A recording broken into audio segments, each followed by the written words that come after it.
Good morning, people. Actually, it's afternoon now. But I'm just doing this quickly. And it says I'm live.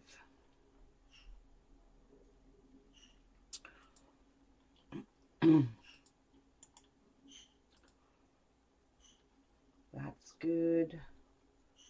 Allow embedding. Nope. And it's not gaming. It's how to. All right. I'm just having my lunch. The video starts automatically unless I schedule it. So kind of stuck with me eating lunch. Not gaming. It's how to. All right. I'm just having my lunch. Okay.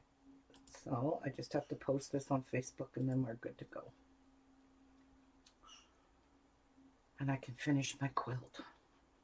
Hallelujah. One down. 1, 2, 3, 4, 5 more to go. 5 more unfinished ones to go. Man, oh man, I have a lot of unfinished shit. And I'm serious. I have not just quilts. I have bags and all kinds of other stuff that I just never finished. Good morning, Jan, or afternoon, or whatever. I'm just eating a nice, healthy lunch. So, I'm going to move my iron out of the way because I have to iron my backing. I'm wondering, let me sew my strips first, and then I'll iron my backing, because then I can iron this binding at the same time, and then this will all be done and over with. Yes. So let me make sure I don't put two colors the same together, because that just wouldn't work out very nicely. So let me move that. Oh, shoot.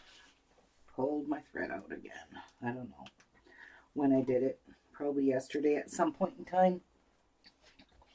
Let's not throw my threads in my lunch. You just finished breakfast? I just got home from work. And it's a very cold, windy, rainy day outside, so it's a shit day. It's a great day to stay in the house and do some sewing. That's what I think. Oh my God, that didn't even go in. Jeez.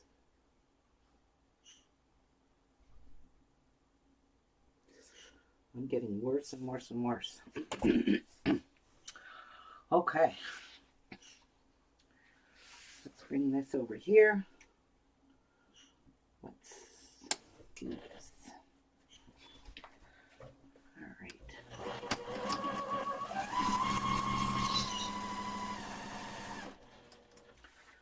All right. So we have a gold, which we will put the red on.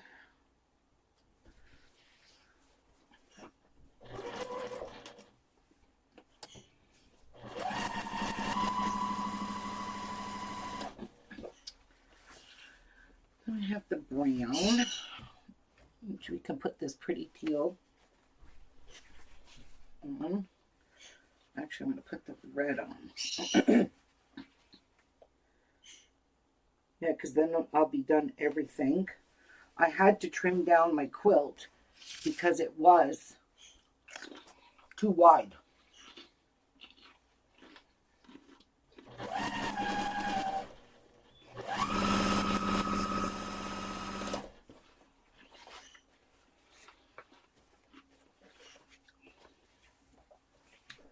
Who likes celery?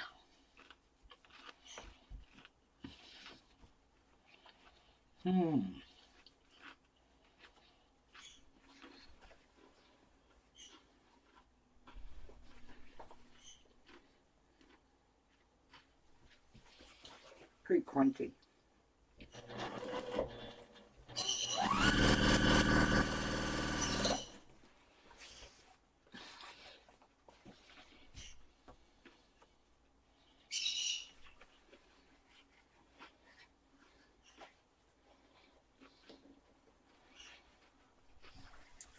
Hi, Tracy. How are you, sweetheart?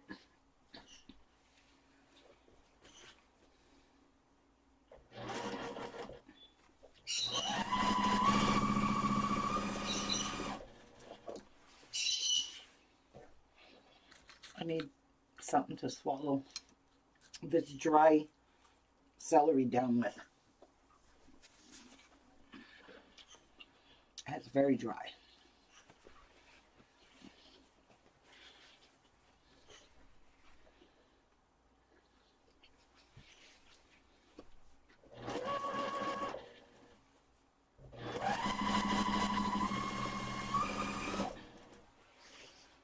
All right, one more piece.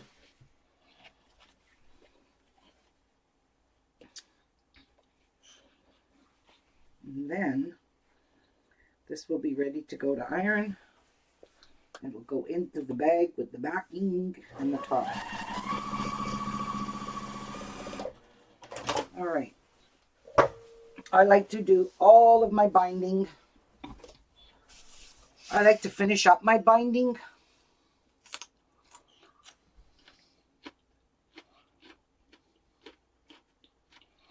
Yeah, these are my lunch. So snacks. Yeah. You got it. That's what these are. With tomatoes, mini dills, cucumber, celery, red sweet bell peppers, some vegetable crackers, and some mozzarella cheese.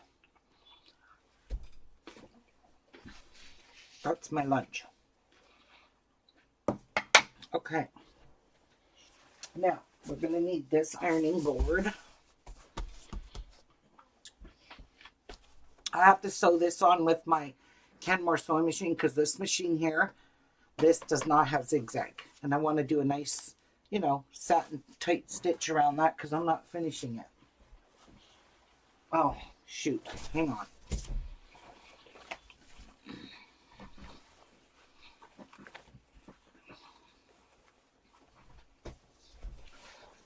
Let's get these cut first.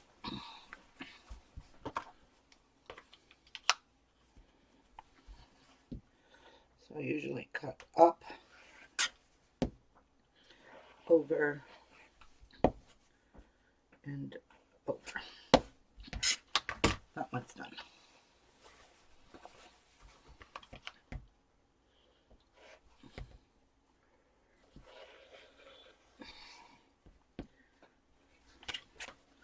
That one's done.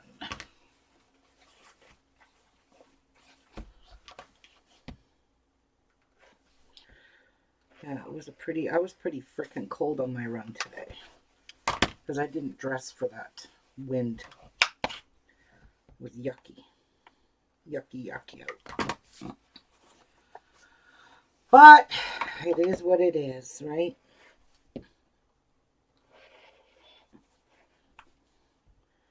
Winter is coming. No matter how much I don't want it, it's coming. I swear, summer just started. But guess not. Two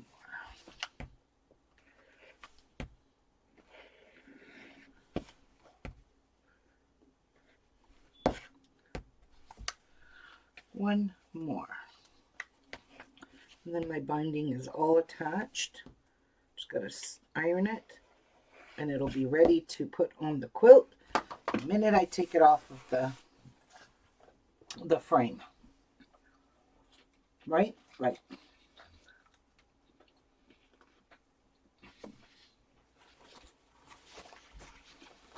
There.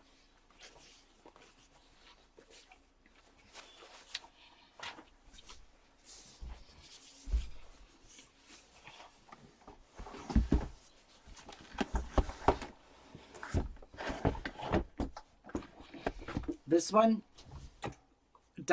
this iron does a much better job at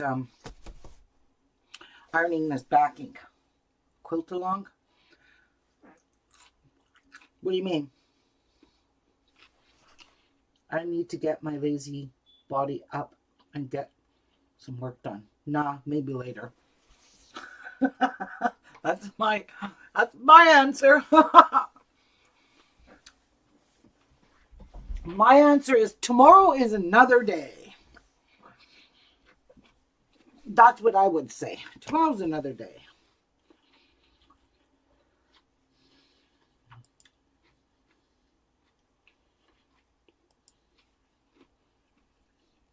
I need to bring up my Logitech.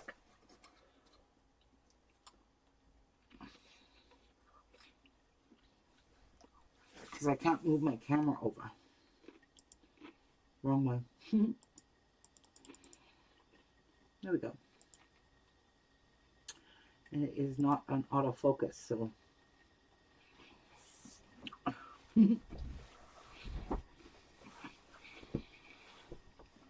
So, I cut off right here that much. So, this would be beautiful on a border or something like that. Like, that's a nice hefty piece of fabric. And I plan on keeping that in my scrap bin because I don't want to waste it.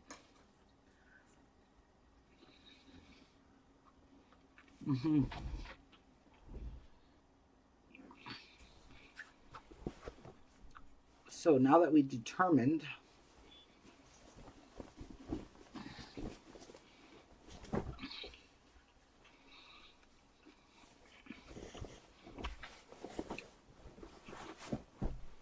well, we did determine that this was long enough. The length I don't care about, it's the width. Oh, QALS stands for quilt-alongs. Tracy, you're a senior sewer. How do you not know that?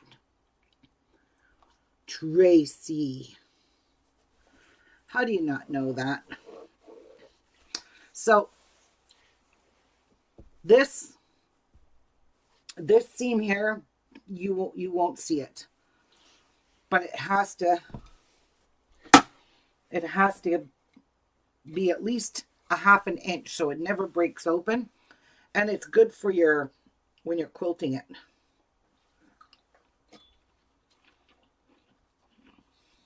Have a little bit of extra, and this is done.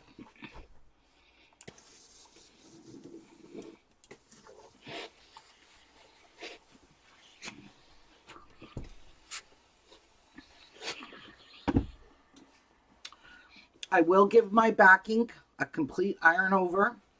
Then I fold it up and I put it in a bag with the quilt top and the binding ready to go onto the quilt frame.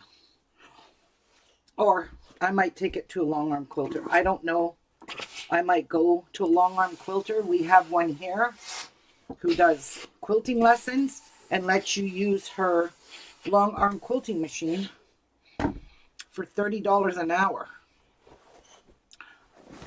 which is not too shabby. And if she quilts your quilt, it's $50 an hour. And she said it usually takes 3 hours to quilt it. So $150 is really not that bad, considering I paid $200 and something to have one of my quilts quilted by Mama Pop Quilt Shop.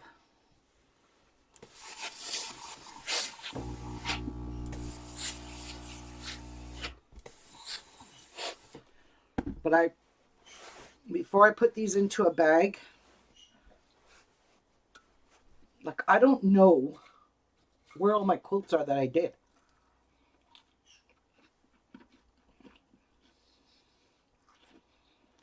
I honestly don't remember where I put them. I found 3 of them. Where's the rest? I don't know.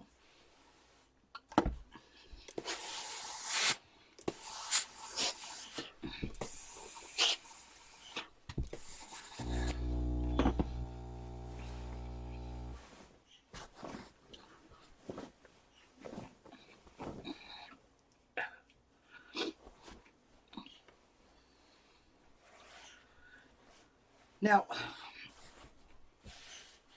when I stitch my thing on my tag, I am not going to put it in the middle of the quilt because it's so hard when you go to put these on quilt frames to get them actually right smack in the middle. It is really hard. So I'm not doing that. I'm just going to put it off. Wherever it lands, it lands. That's my philosophy.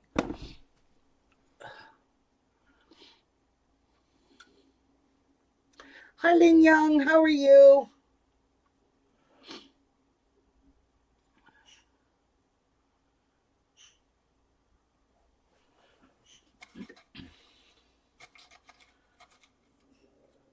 Sorry about me crunching. I really am. But I'm kind of hungry. And this will suit me for till supper time.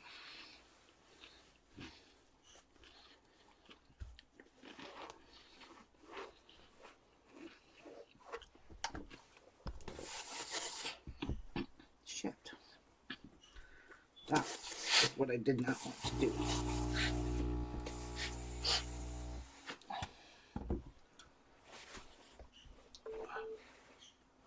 Oh shoot, hang on.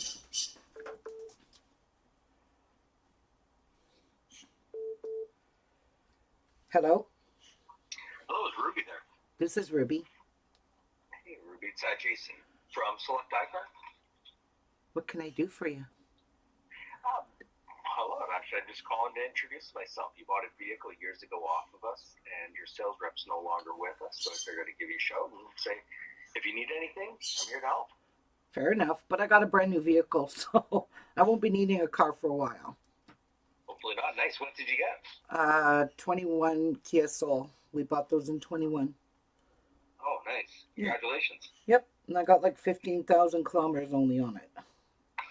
Some tons of life in there, for sure. Yeah. Awesome. Well, thanks for taking my call today, Ruby. Yep, no problem. Thanks for calling, Jason.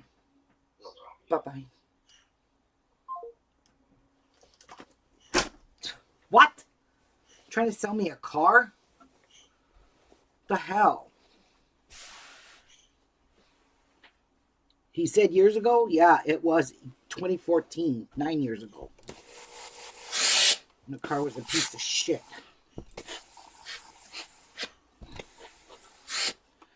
Okay, so here's the big decision.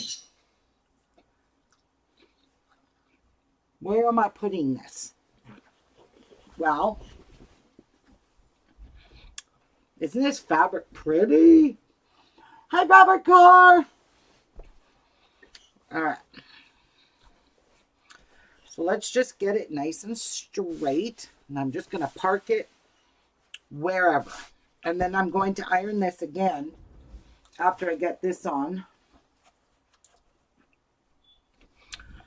I'm going to stitch it right here. So I'm going to fold it in half. Put a mark there so I can get it right, nice and even. And put a mark there. Sorry.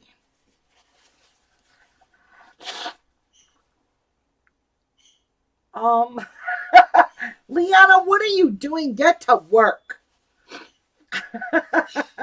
That's my daughter, Liana. It says Liana Bruno, but she's Liana Sharon. All right. So, she is the one I told you guys yesterday that bought a really expensive embroidery machine that she's going to let her mother use to make these things right here. What I'm putting on here. Okay, so I think I'm going to park it right there, and that's where it's going to stay.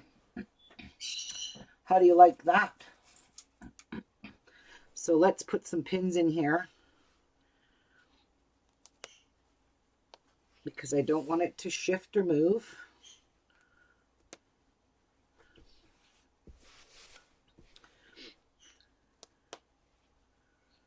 Oh, you're on lights? Or lights. Lunch. Oh, nice. See, she said I can use her embroidery machine. Hey. Oh, hey. Now I want to pin this really good because I don't want it shifting when I zigzag all around that. So I'm even going to poke a pin right. Nope, I just bent it. Oops. Good thing I have new pins coming because these ones here have bent pretty much every pin I own. Dang. I think that's good enough. All right. So just put these back before I poke myself with them.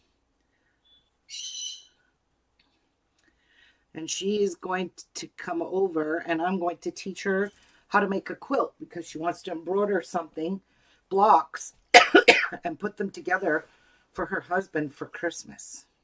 So this thing is pretty close to the top.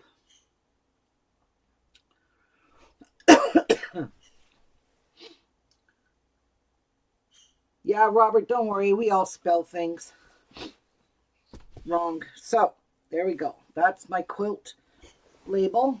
Let's move this and let's iron this binding. I can't do it from this direction.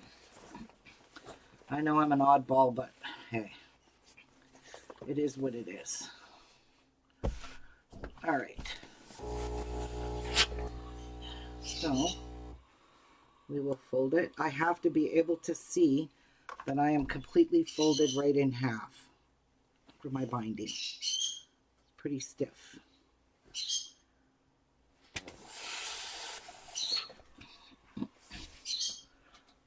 I feel like I'm catching something. I'm catching cold, I think.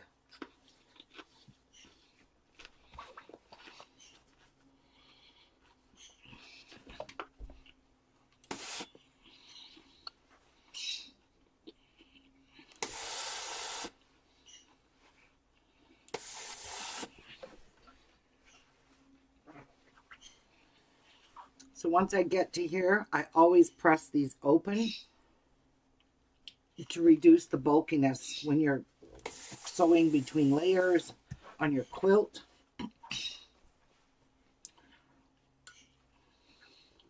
And sewing on this double binding. Yeah.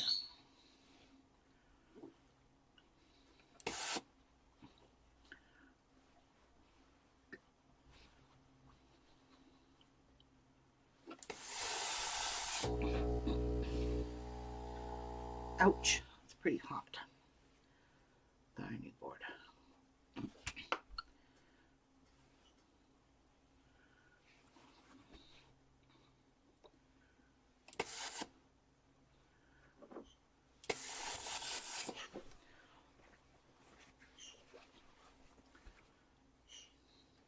I know this binding, isn't it pretty? I just love it.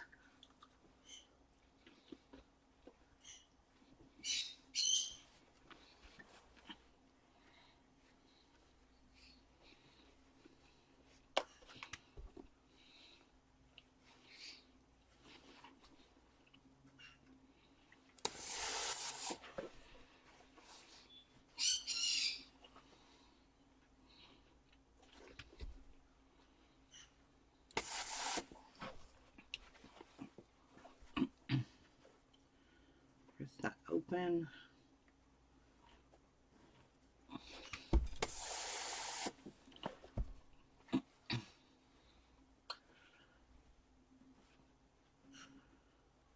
Ow, ow, ow. Hot.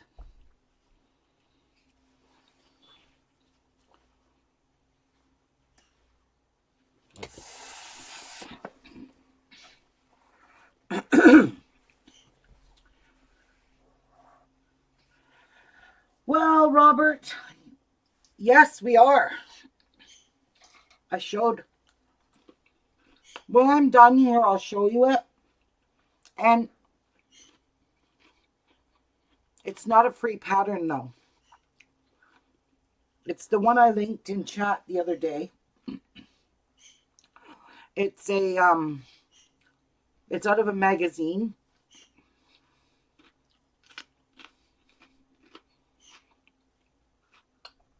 It's the one I showed. That's a block. It's a block, and it's about this big, and it has a Christmas tree in the middle of it, but all the patchwork is around to shape that Christmas tree. It's really pretty.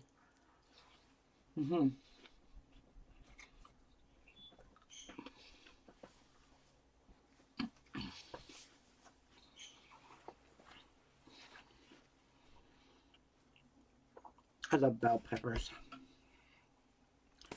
I like them raw more than cooked.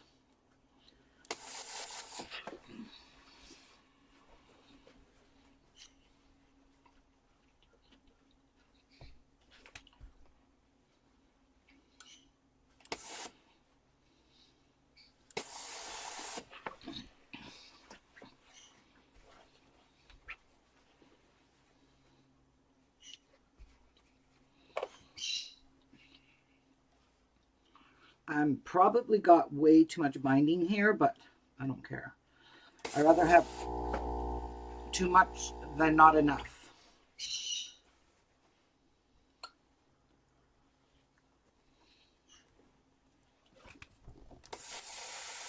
I'm just gonna let that ironing board cool a little bit. Eat some more of my lunch. I like my veggies, like the celery, the cucumber. I like them cold. When they warm up, then I can't eat them. I don't leave that stuff out on the counter.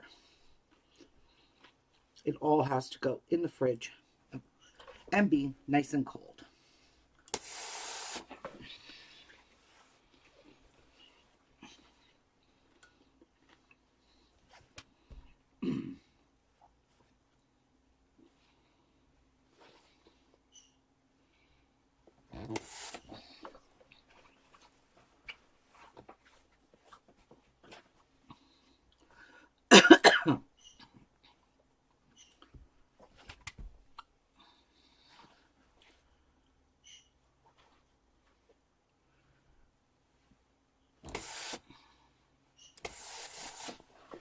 Pretty, pretty, pretty.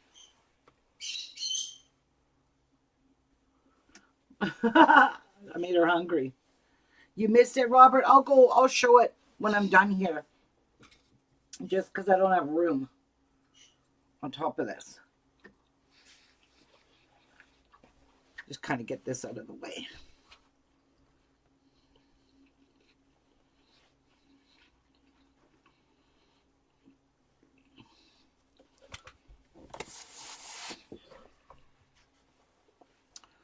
I love doing my binding this way. It always turns out so nice. I like the joints that way. But on my borders, I just sew them straight across. I don't do that kind of a join because it's not a huge amount of bulk, as this would be when you're sewing this onto your quilt. Because then, yeah, that will be a huge amount of bulk.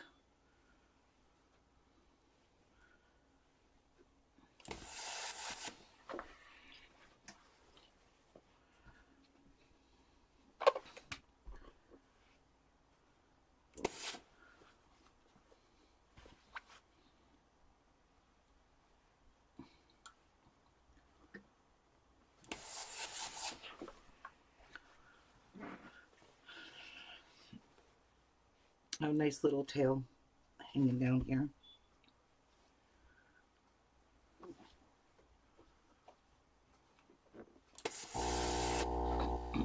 Get out of here.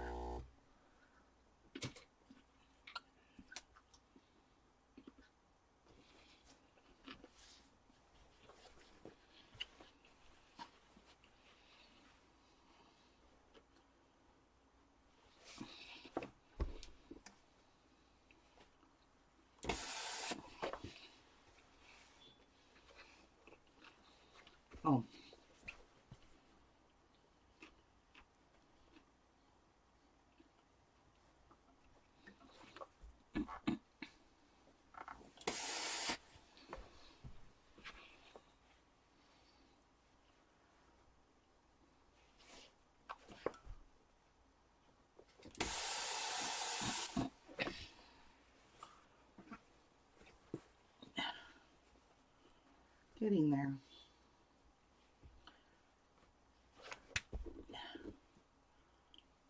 Hot. Very freaking hot.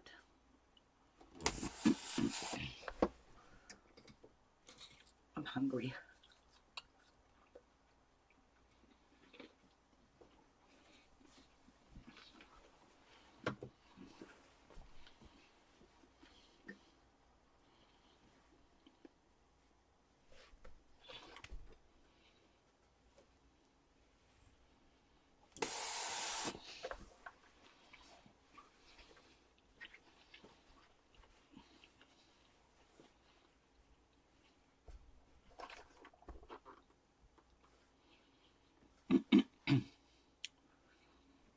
My daughter works at a doctor's office. My middle daughter. All right. I had enough of that.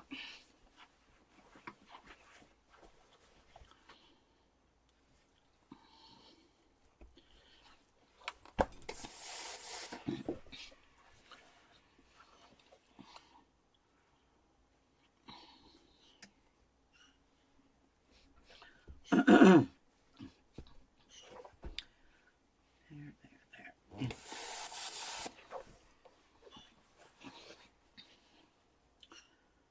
This is such pretty fabric.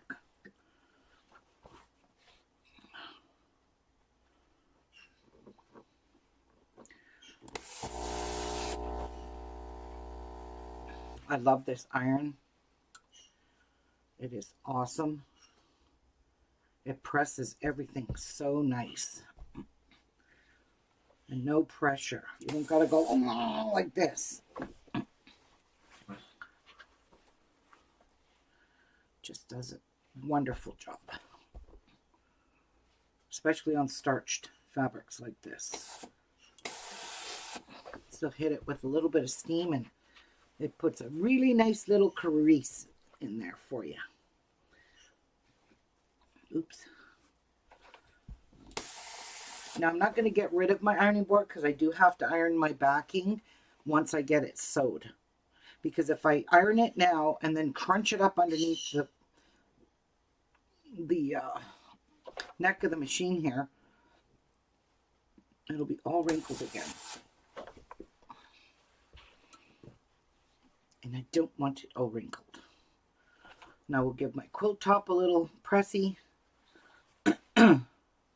And then that's it. It's good for the bag. It's going to go in a bag like all the rest of them do. Ready for the quilting. Just don't know where all my quilts are. I don't remember where I put them. I know I cleaned up an area, but it ain't in the area I thought it was. So I got to think about where I put them. Maybe someone stole them. I'll kill them. Because that's got my farmer's wife quilt in it, my teapot quilt, and I don't remember what other quilts are. There's lots. Yeah.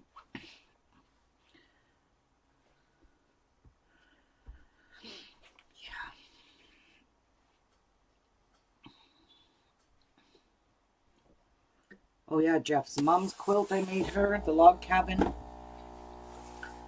So for this, I usually just take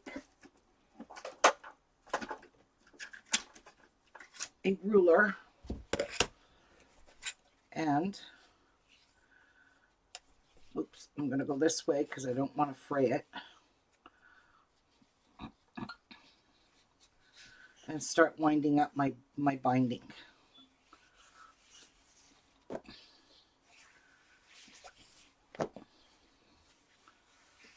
And then I just slide it off the ruler and pin it with clips.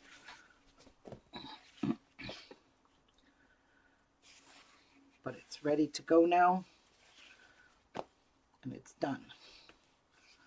This is like if I, you know, how I like to quilt all my quilts and then get all the binding sewed on, all like I'll do all the quilting, then I'll trim all the quilts, then I'll put all the binding on. I do not want to have to stop and make binding. Oh man, I hate that. And I've done that a few times. So I'd rather just make this binding like I have for all the ones that are sitting here, waiting to get quilted. And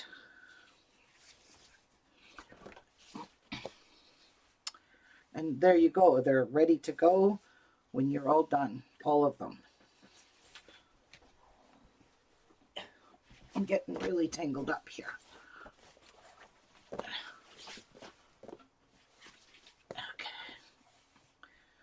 That happens. If I do this, it will less likely tangle. Man, oh man, did I ever make a mess of this.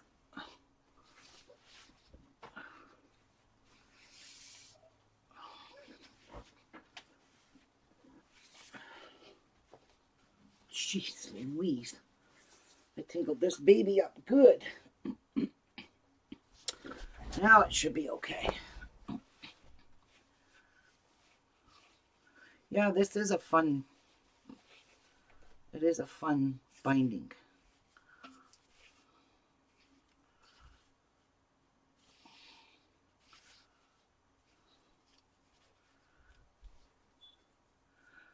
I went from to finally having the sewing supplies I need to not being able to remember where I put it. Oh no. Yeah, welcome to my world. That's what happens when you take a break in life. A break from this. I always take breaks from my crafts myself because if I don't, I get bored. I need to do something else. Like literally something else.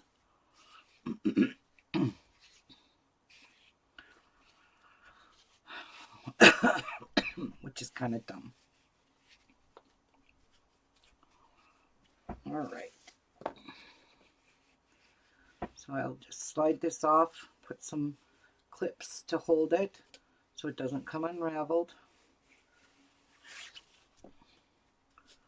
Oops, don't slide off yet. I need to finish wrapping you.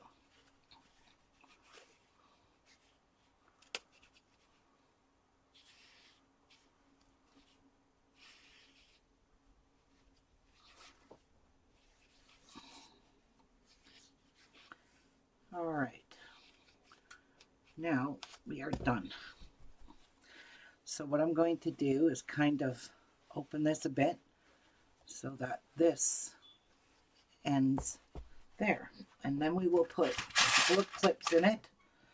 So I put one clip to hold it here, and I'll put one clip to hold it inside so it doesn't come unraveled inside as well. Just like that.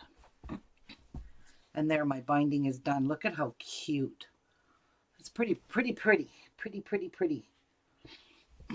All right.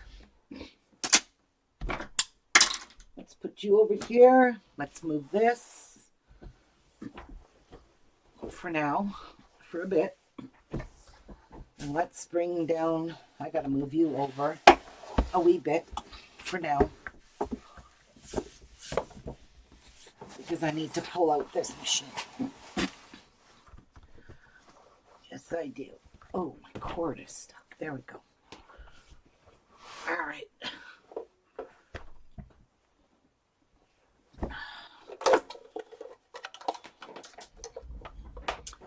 Oh, it's got a variegated thread on it. Well, guess what? It's staying on there. Sure is. And I don't think my lights work. They're probably dead. Oh, they do. Okay. So I need a piece of scrap. And I'm going to use a piece of black. Just because it'll be easier for me to see how tight my stitch is. Okay. All right. So we want to shorten the width a lot. let's have a look at that. Let's see what that is.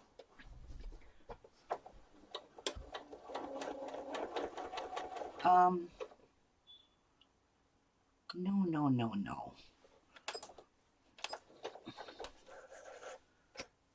That is not. That's a straight stitch. I forgot to put it on zigzag. Oops. Okay, let's see. We'll try this. Nope. Let's make it a little smaller. And the length very, very close together, so we're considering it a satin stitch.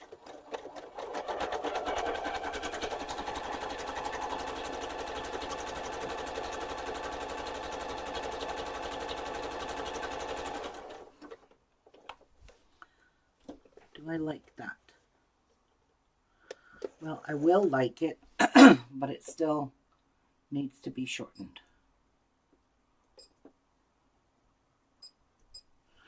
All right, let me try that because I made it a bit bigger.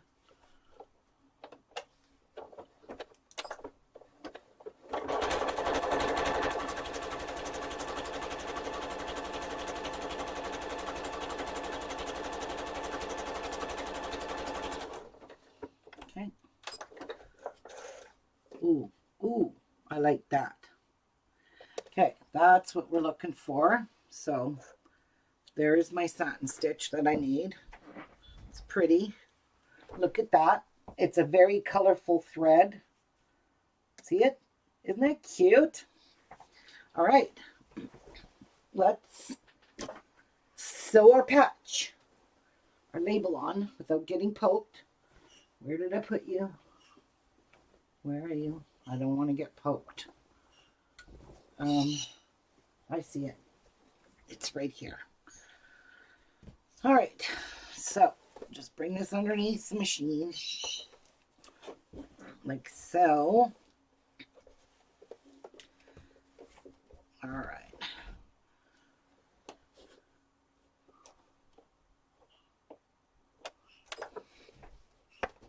Wish me luck.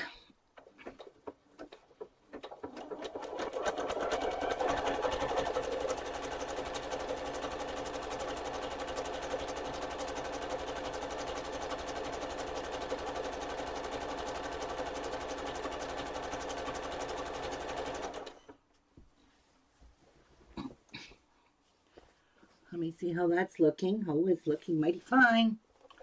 Good thing I just have to do straight lines.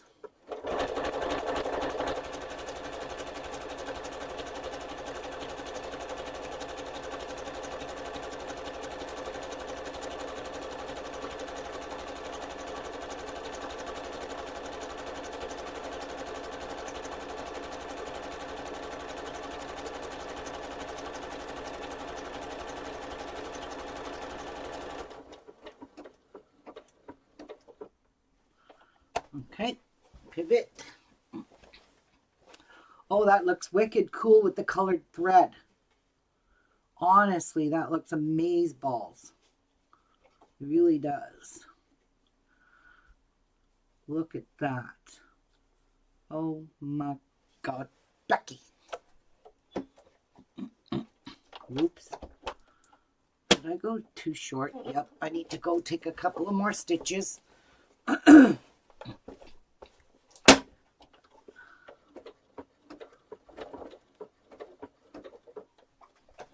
we go. Now, you see what I mean by putting it in the shaft of the sewing machine? It would get all wrinkled, so there was no point in ironing it.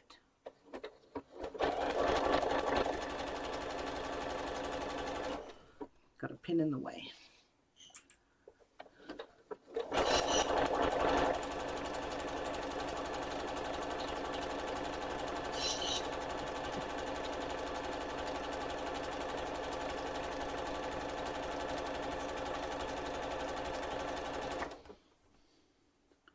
Oh, shit. Well, look at that. I ran out of thread. No wonder it didn't sew. Okay. I gotta put a bobbin in.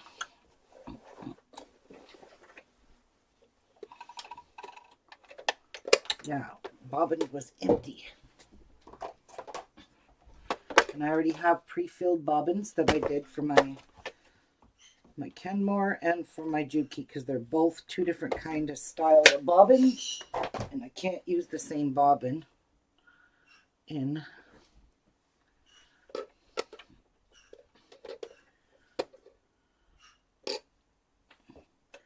Get in there.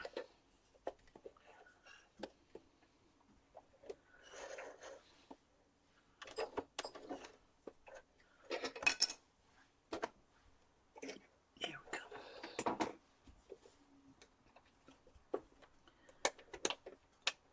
All right, let's try this again. So I need to go over here and finish off this row, because this row did not finish sewing. So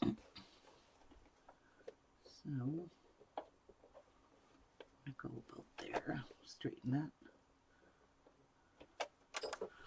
Well, let's continue on.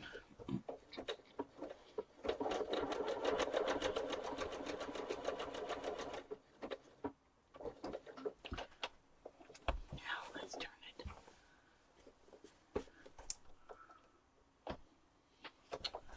Jeez, still have to go a couple more stitches.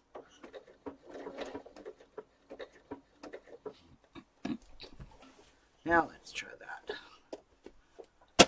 Oh, I give up.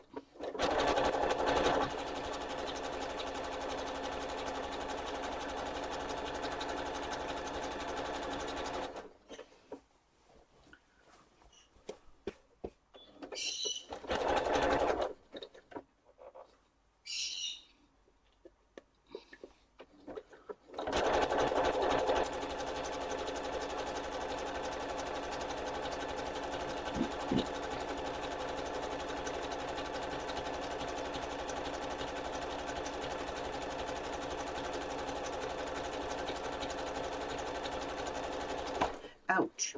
And I'm not forcing my quilt under that. That looks super cool. There are some frayed pieces I will need to trim off, but other than that, that looks pretty cool. That ain't going nowhere. That's all I can tell you. Hey, Martha, Martha.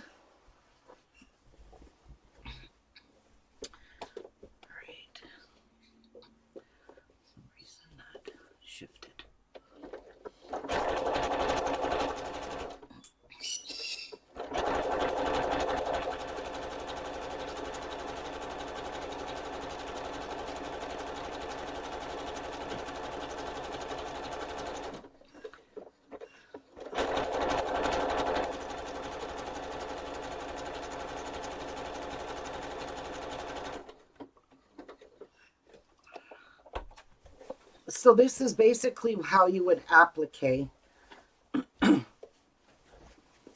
if you sewed it on with a machine and you didn't have like it turned under and finished edges.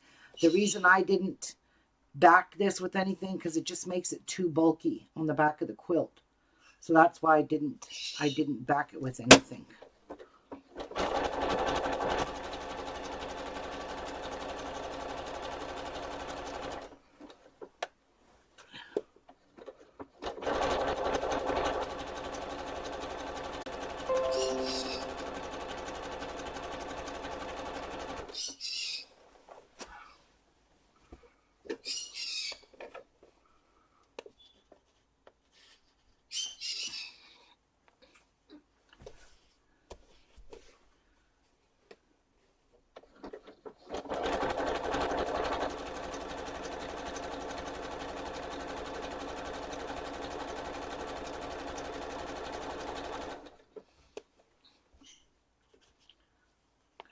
Take these pins out. Make sure.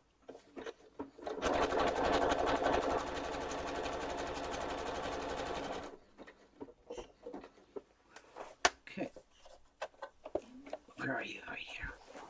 All right, the bulk of it's gone, I think. Hope I don't have to ever rip this out. Because it ain't coming out that easy.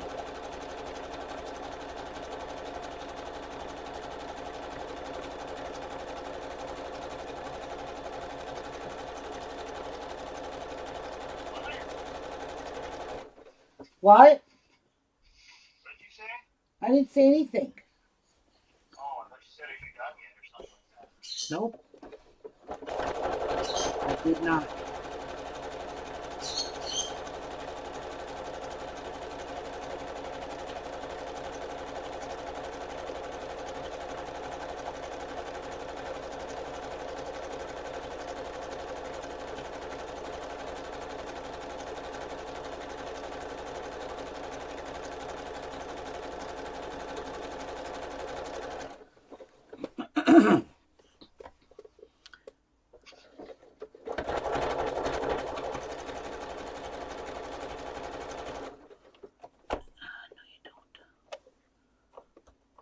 Pucker, a little tiny pucker, and it's going to happen. Irregardless of me pinning all this, it's still going to happen. So we'll just hide it up there.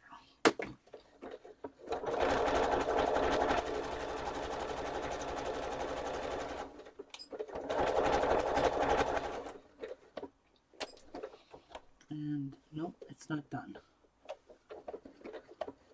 No, no, no, no, no, no, no.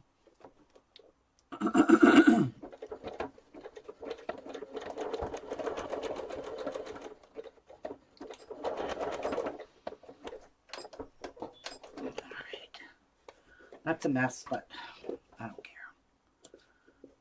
It is what it is. Okay, I'm going to take you out this way because I still got my bobbin thread attached. And that's it. We'll clean this up just as soon as I get this put away.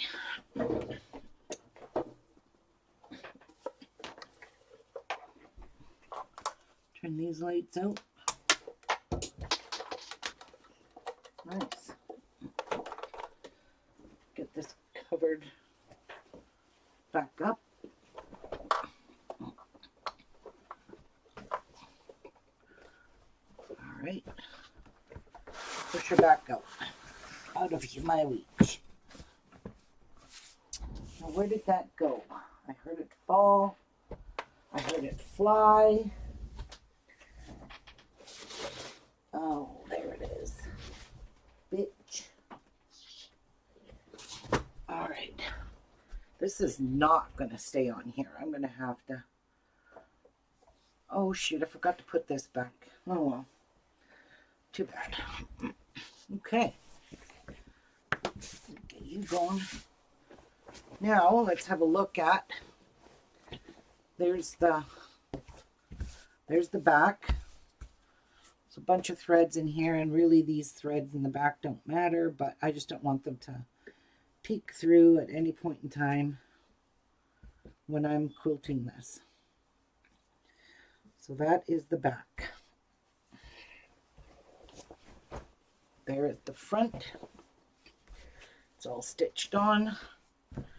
Now we just need to trim off all these frayed edges, because once these are gone, they're gone for good.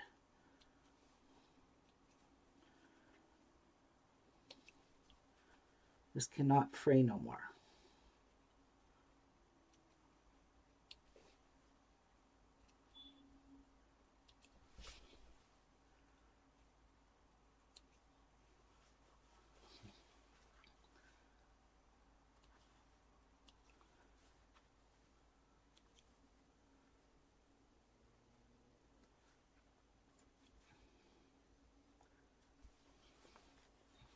Good.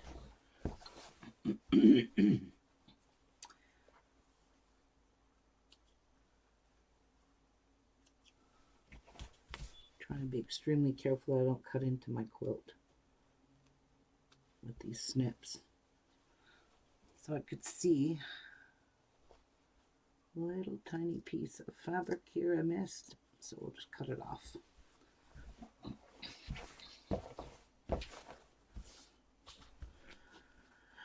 I see lots of frayed edges on this side.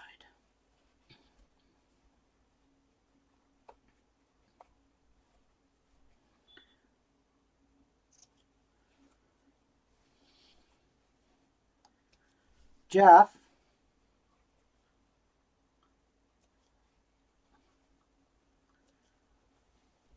Shit. I guess he doesn't hear me.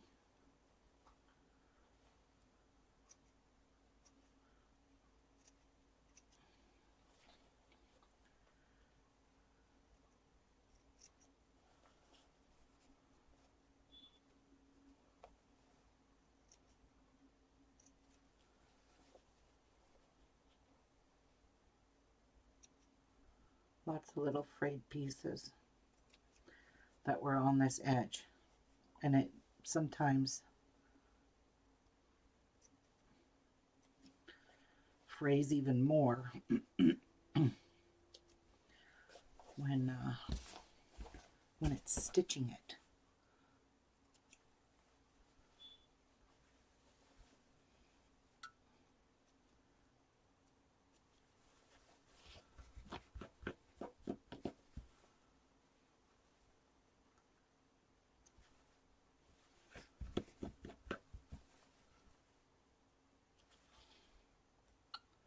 Now all I have to do is iron this and it is done. My quilt is done, guys.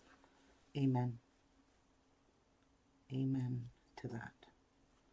Okay, I'm going to give this a little shake off. Get rid of those little frays. Now I'm going to give this a little pressy. Bring my iron back. Shoot. I can't lift it up. There we go. Okay.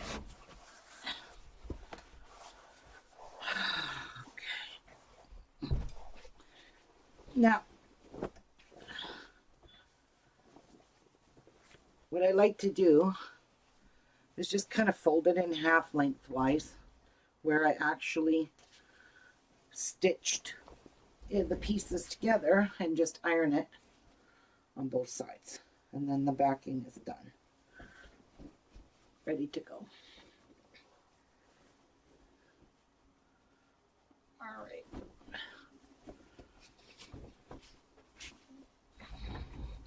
So, Jeff, can you hear me? Why can't he hear me? Yeah. That motion detector is beeping.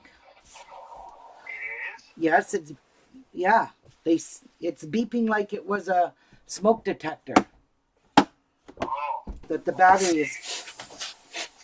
Yep. So you're gonna have to find out what kind of batteries those take. Yeah, it sounds like a beep from a smoke detector. So is that coming from the back or the front? They said when the security alarm place called, they said it's coming from the main floor. Main door, so that'd be front door. Said main floor. Oh, main floor. Okay. Yes. But you've got to replace them all. All the motion detectors have to be replaced. The batteries. I'm not going to get rid of that. So I'm just giving it a quick little press.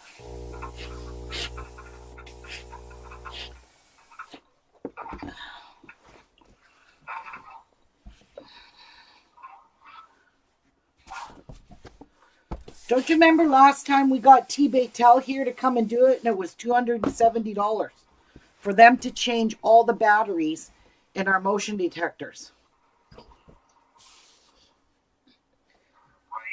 Yeah, but that beeping is going to drive me to drink. That's how come I don't understand how Martha could stand that beeping in our house from her security alarm too.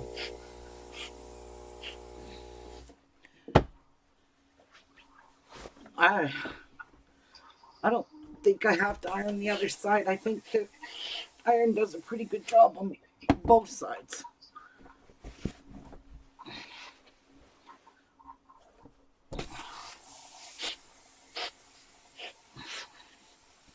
I'm just not getting too close to my seam that I pressed open. I never do.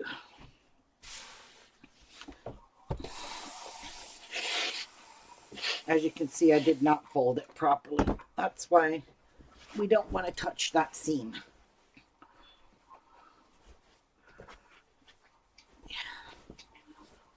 There we go. Fix it. All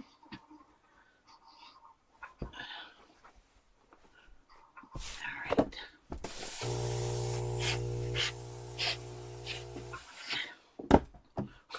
My glasses just keep fogging up.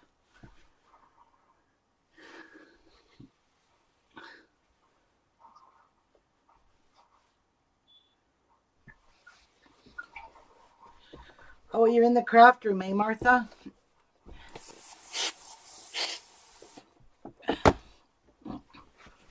Oh.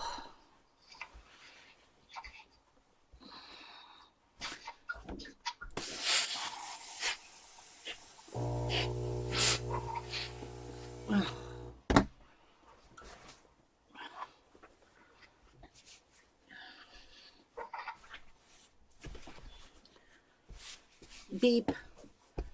Beep.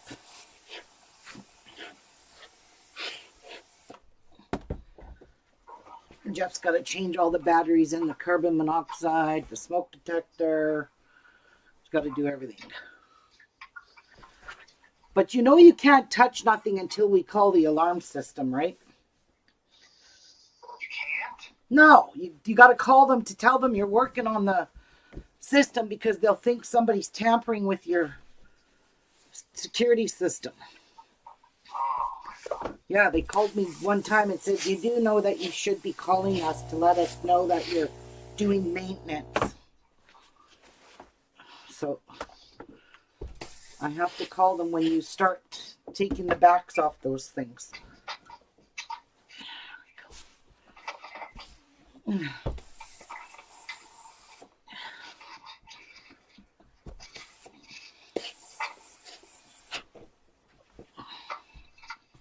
Good enough. I think I did a good job. So now I'm just going to fold this up nicely, best I can. I got something in my eye. Probably a hunk of lint. Ugh. Damn it. All right.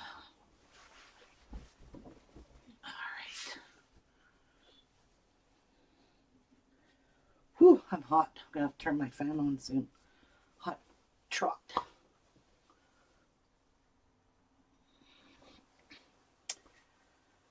Okay.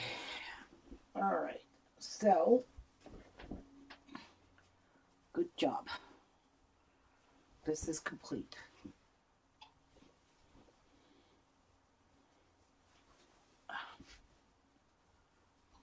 I'm actually not even going to iron it because usually I have to iron my backing and my top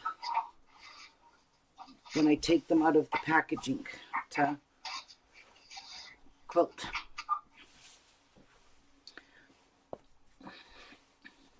They just crease up. But it's not a major thing. And then I usually tuck this inside of the backing like that. And then I'll put the top on top. This one, but I'm going to go snap a picture of it before I put it into the bag so you guys can see it laid out completely. Yep, that's ironed. Good job. I'll be right back. I'll snap a picture of it. I gotta lay it on my kitchen floor because it's too big.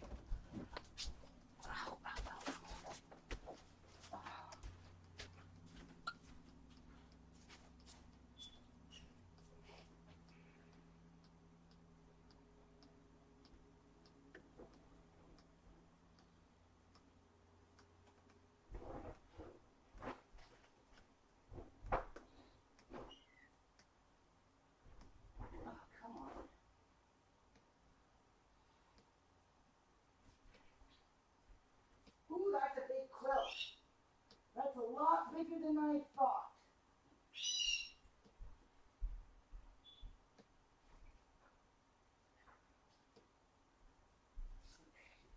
There's a couple of threads I need to pull off that's showing up on the black.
Really concerned. Okay, so I posted it on Facebook. I posted the picture on Facebook for you guys to see it, but I'm going to go and look where the hell all my quilts are. I don't remember where I put them. I'm losing my mind.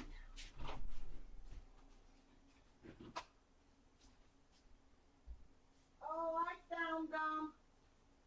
I see you. I see you.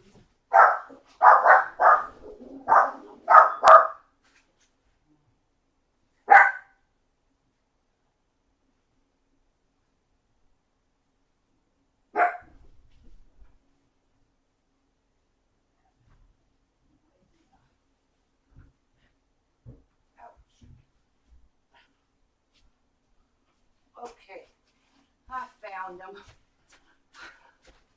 I knew they would be where I put them, but I couldn't remember. So I found them. So here's some. This one is the log cabin one. This one is, I know this is my farmer's wife. I know this is my teapot. But I don't remember what this one is. And I have these taped, so I'm not going to take it out. So I have 1, 2, 3, 4 in there. So there's 4. Then I have, whoops, 5. This one. I'll show you this one. 5. And I have 7 in there. Where did I put that other bag? Right here. Okay. So I have 1, 2, 3, 4, 5, 6, 7. This is quilt number 8. Done. This is my mosaic. Great. Okay, this was the Lori Holtz spools. And see how I told you I do all my bindings. Oh, that's how I did. I wrapped it around. Okay. I do my bindings. So this is spools. And it was a Lori Holtz pattern. And I completed that with the backing. Really pretty purple backing.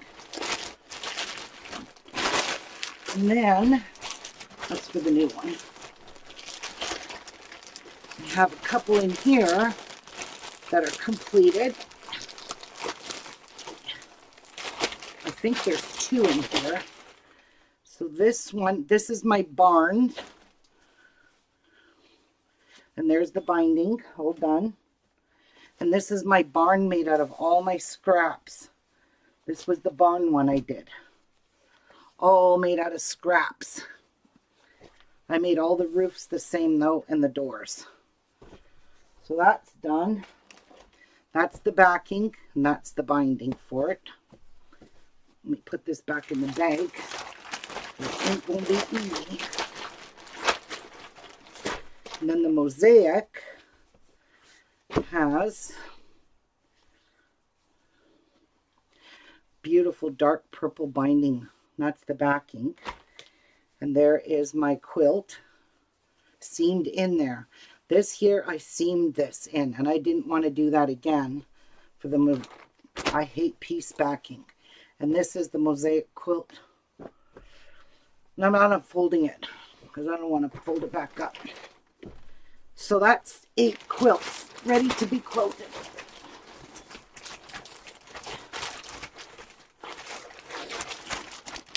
Yep.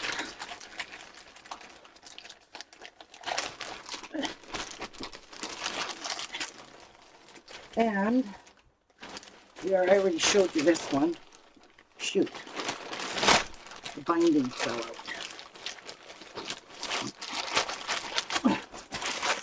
I gotta put these all back. And that's not gonna happen right this minute. Okay, so we'll take this bag.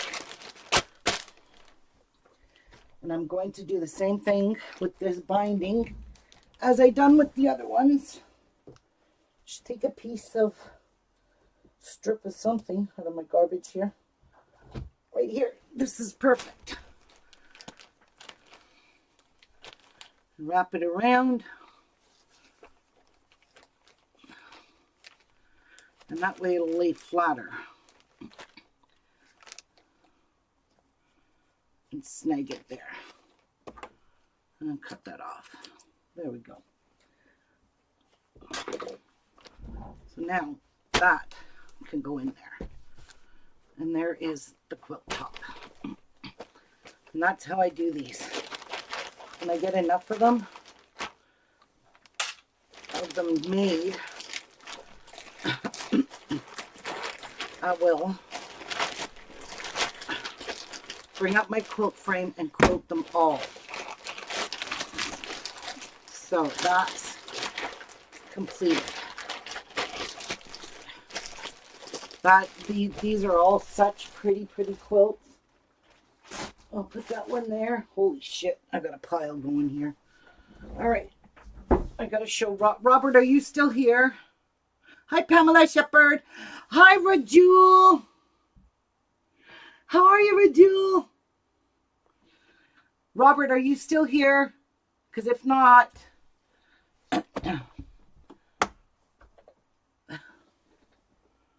Oh, I still need this iron. Shit. Because now I got to start on that other quilt. No, Robert, Martha. I'm looking. Robert wanted to see the Christmas quilt that I'll be working on.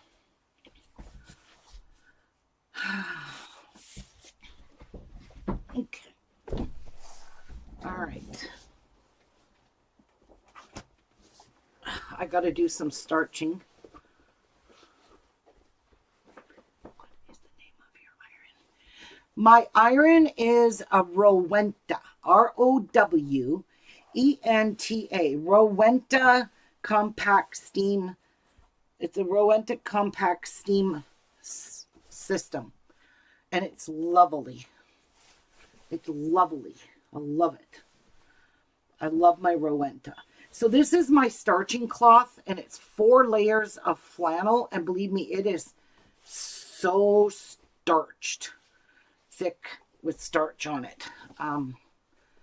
But I keep reusing it. I dry it out. And I flipped it around because it was all full of little frayed pieces that I didn't feel like picking off. So I just flipped it all inside right and out. And this is what I'm going to use to starch these finish these next 6 quilt blocks. And iron the last of my fabrics. So these are the 6 quilt blocks I need to finish for the other quilt. This is it. I've got all the starching done. I've got the binding starched, the backing starched. In fact, I'm going to iron it. So these have all been starched. So I need to make 6 more blocks this size in order to... These are really expensive, but they're worth the money, Tracy. So this is my background for this. It's a white dot on white. And this is my binding. This is the backing. And this is all my leftover fabrics. Again, a ton of leftover fabrics that I will not be needing. So I'm actually going to dump this into my, like, look, there's just so many pieces here. I will not be putting a border around this one. These are going to make some nice bonus quilts. And I'll be using this bucket here for my next quilt. I put my other quilt in this bucket. So this is my Jolly Bar quilt that I'm doing. There's all the fabrics that I need for this. I have, I'm going to stick that under there. I have all of this fabric, and I haven't got a specific set quilt I'll be making with it, but this is enough backing. All these pieces, beautiful colors of that. So there's the backing, the fabrics for the top, and the background. Ready for whatever quilt I want to do next. I'm pretty sure I'll have enough of everything. Plus all that leftover fabric will match all of this. So that's one I'll be working on one day. Who knows when. So that's the backing. I do need to iron these 2 things because I do have to get these cut out. The pattern tells you. And this was free.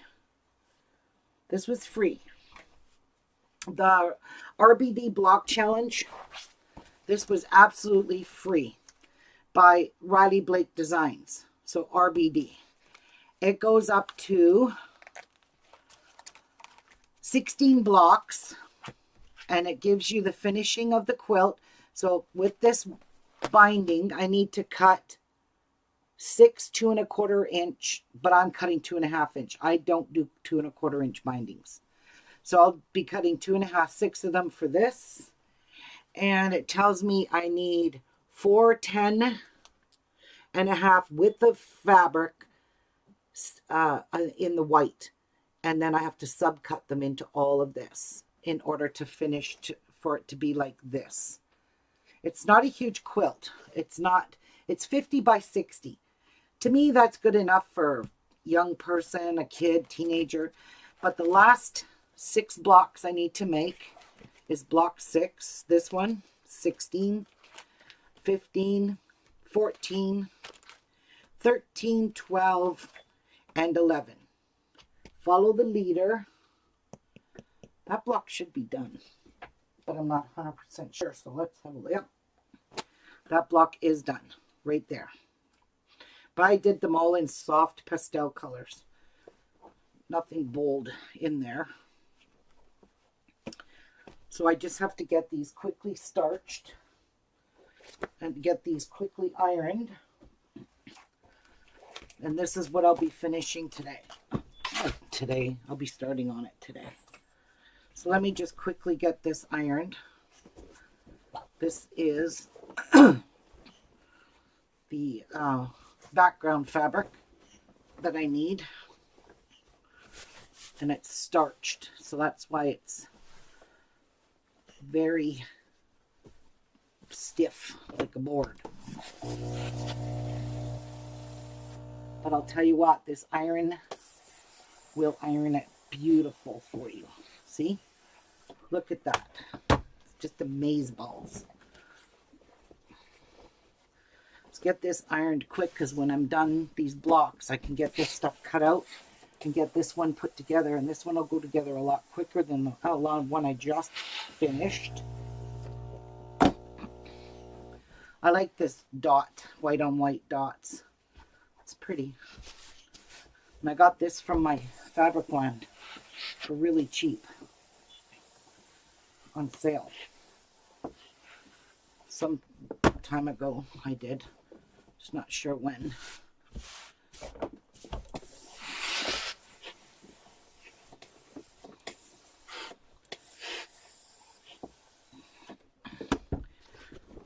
Unfortunately, I don't think I have to iron this side, do I?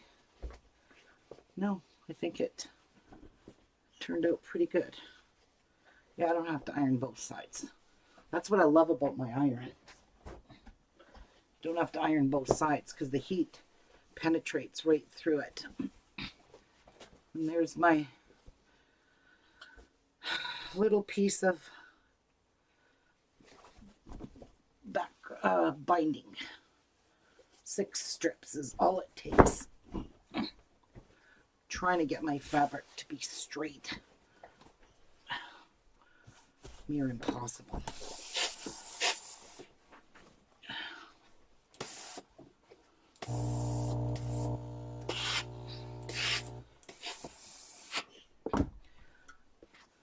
So, Fat Quarter Shop, Kimberly from Fat Quarter Shop, finally bought herself one of these Rowentas. She's got the newer one. This one here is a few years old.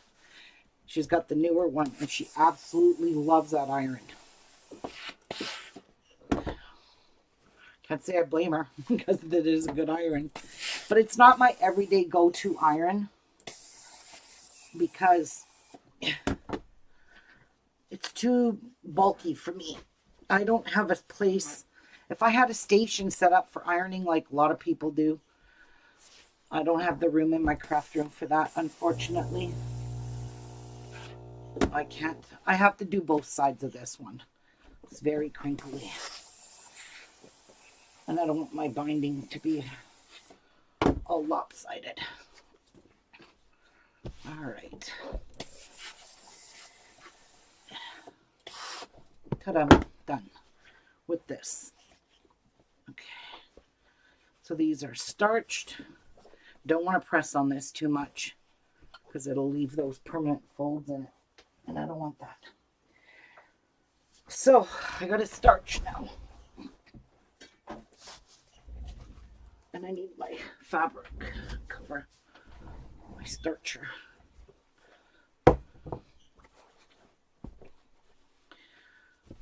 right. So we'll start with this one. It's called Coming Together. These pieces are much bigger than the ones I did for this one is L. This one is K. Not sure why I have a little piece, but okay. Works for me. There's K. There's J. There's I.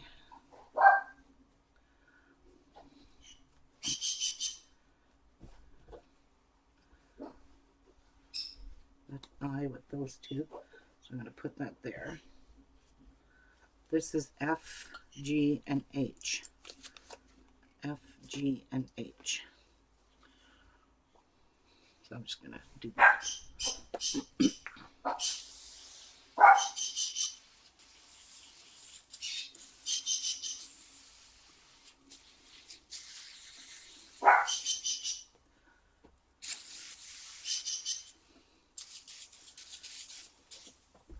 All right.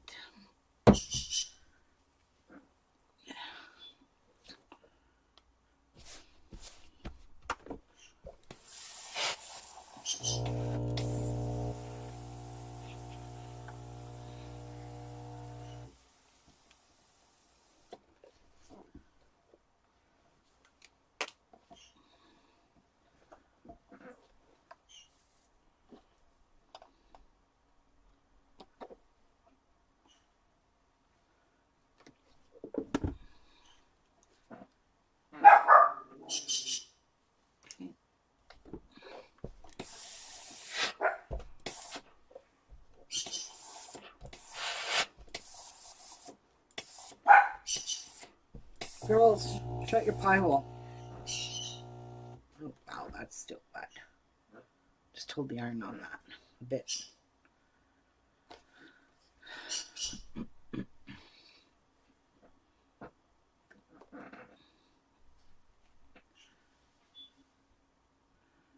So that beeping is coming from the system. It's not even coming from the things.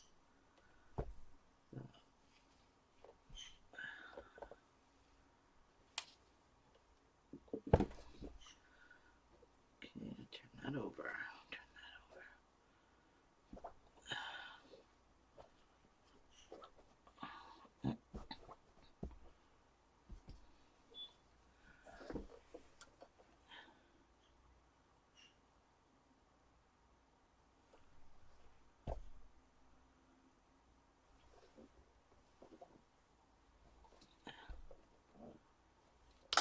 I'm not going to do this many at a time. It's too complicated.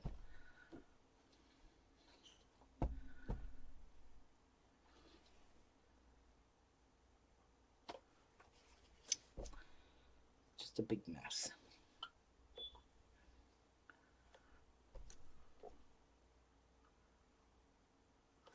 All right, this is M. This is I.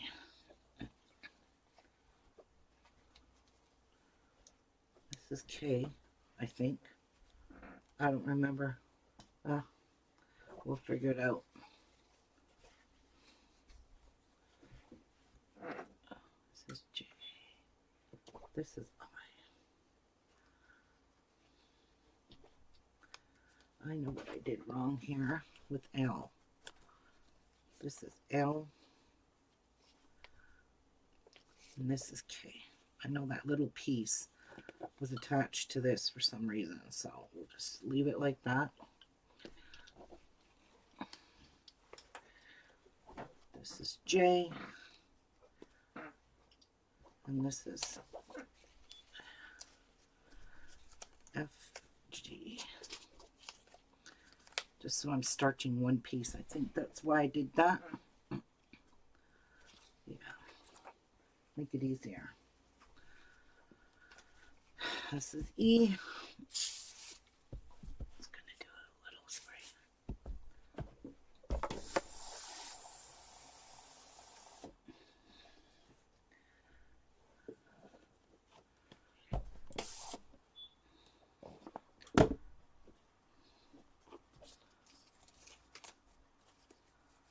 This little sucker's hot. There's E. This is D.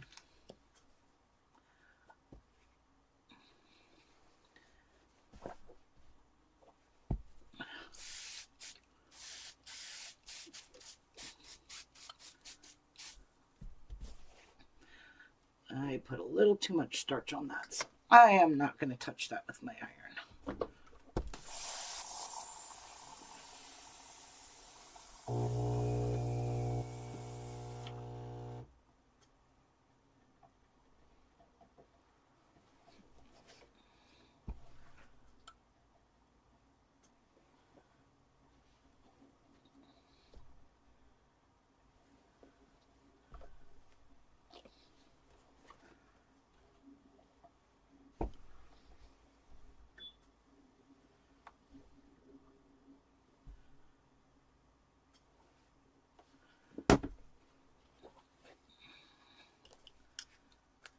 That's good.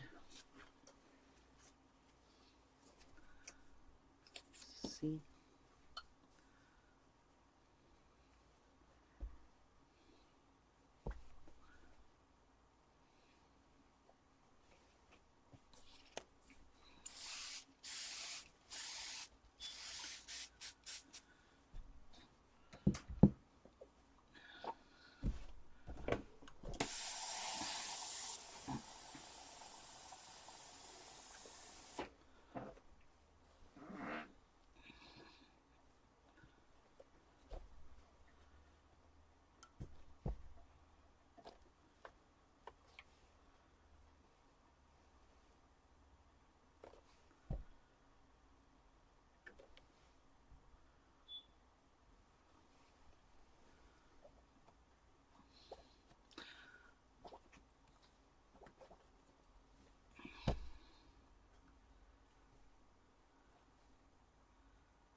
See.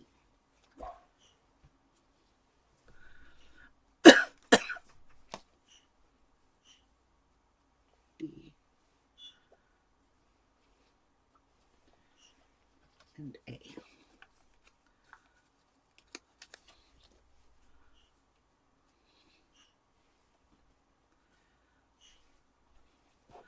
If you don't starch, you get lots of fraying happening. And I hate fraying. I never used to starch because I didn't know about it. That people who quilted starched. And I'll tell you what, my squares have been more accurate, less stretching, because when you work on a lot of diagonals, which I do, lots of half square triangles, you don't tend to stretch it as much if it's starched, and it don't fray as much. So when you're trying to sew all these pieces together, I mean, it still frays, but nothing near of what it would fray if you did not have it starched. Believe me. I uploaded the chicken salad quilt blocks. I messed up on it on Facebook. Oh, you did the chicken salad one? Oh my God. I wanted to do that, but it's so expensive. The fabric, Lori Holt's fabric, is not cheap. Everything's gone up so much. Like, I almost shit my pants when I saw the price of batting. I was like, what is this stuff made out of gold? It's just crappy shit that goes between a quilt that nobody even ever sees.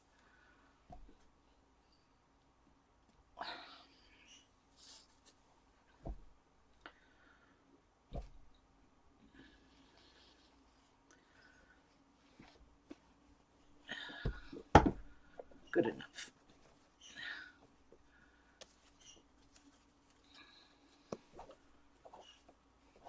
That one's not dry.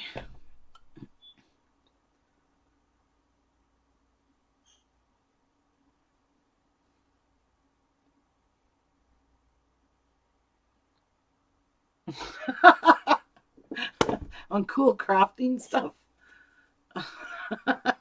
Tracy, you are such a crackpot. Ow. All right, so that's one block starched. 5 more to go. And they're not in any particular order, but I'll put them in order when I cut them. So I'm just going to make sure I put this right back over top of it. But let me show you, I am going to be making a mini album. This is a pressing cloth. I actually have 2 of them. There's a green one too. I'm not doing that right now. I want to get this done. I'll show you guys later. So,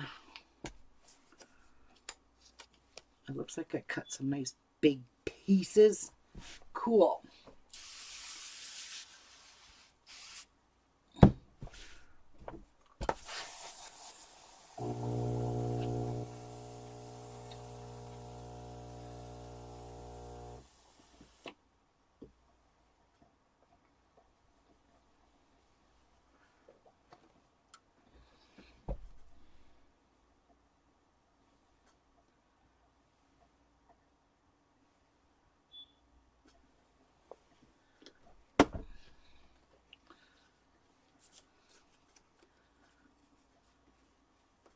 There's D.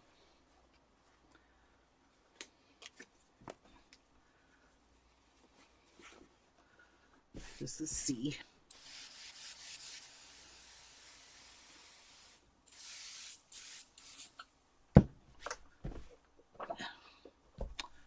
Kind of missed right there. Gotta have something.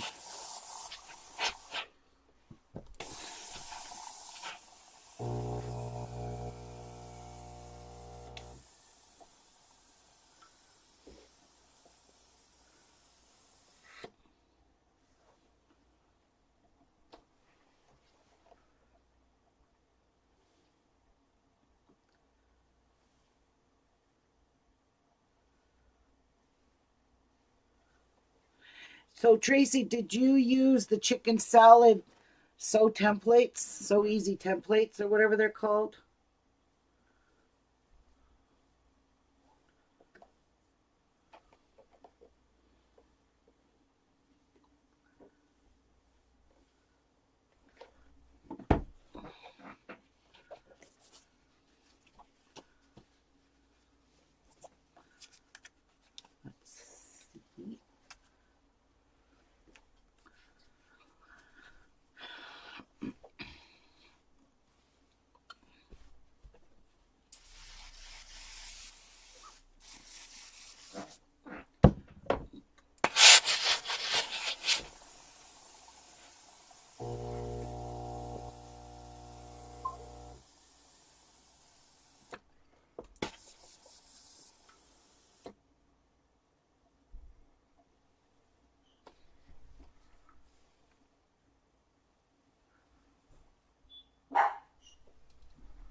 All right.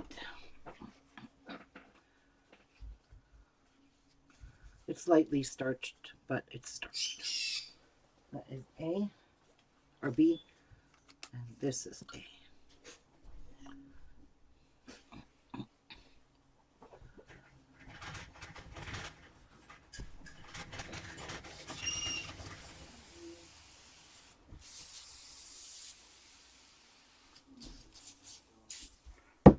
This I will, because I have to.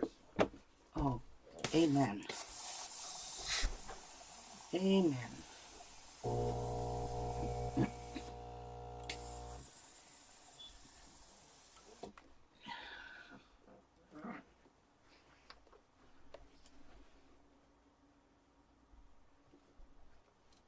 Oops.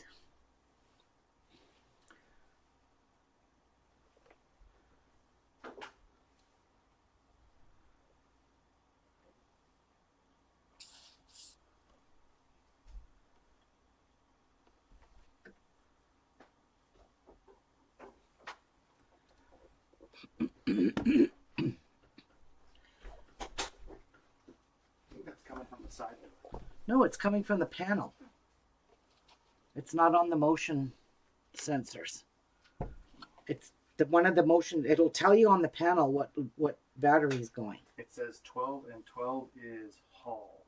That's what it says, hall. So the one in the hallway here. I remember opening that, and that battery is not something you can just take out. Unless they need this thing in the corner. They mean the sensor, yes, not the smoke detector. They said the one in the motion detector. Oh.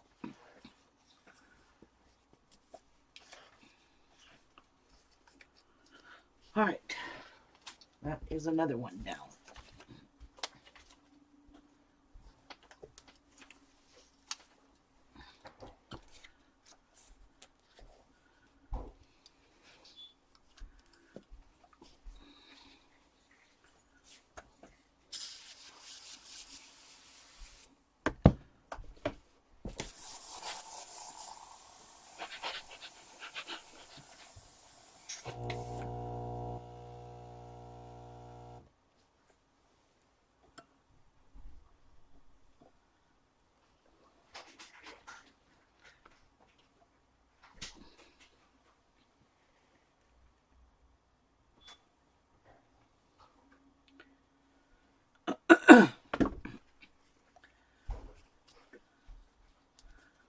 One's done.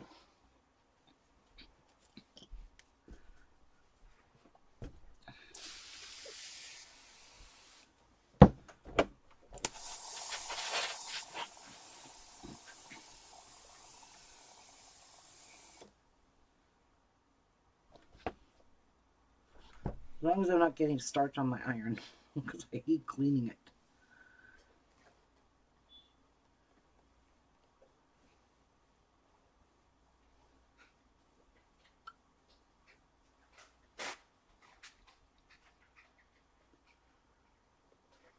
Oh, nice. That's a lot of work, sounds like, Trace.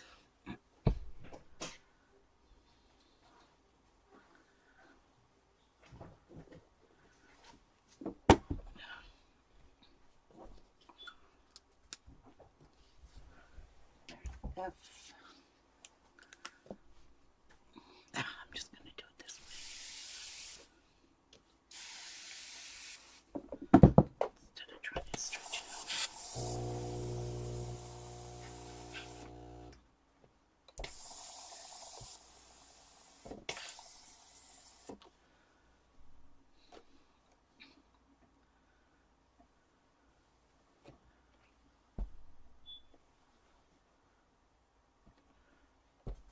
Ow, ow, ow.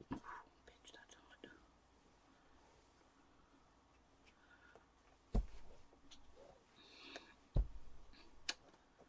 Can we not do that?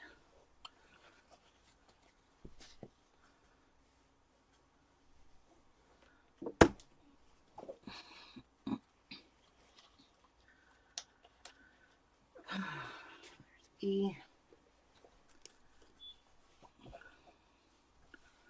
There's D.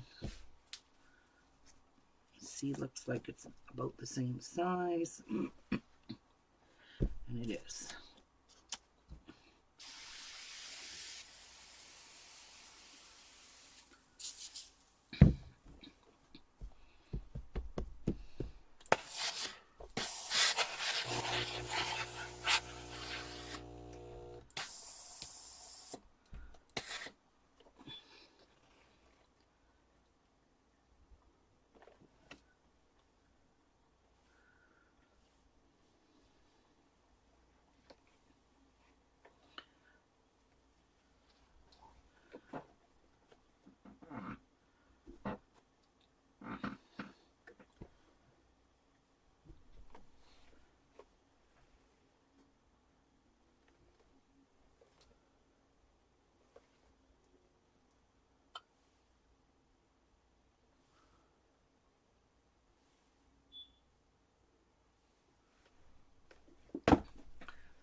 C.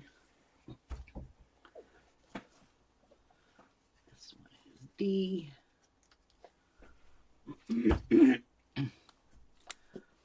This one is B, which is doubled.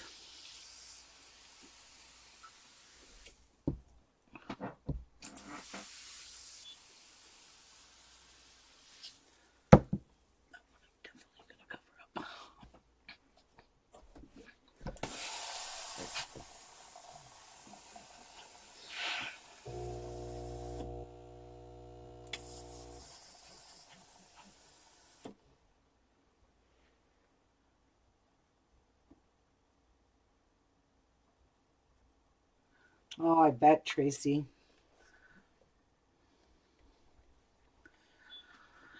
I don't have a baby lock. Those machines are too expensive. Seriously expensive.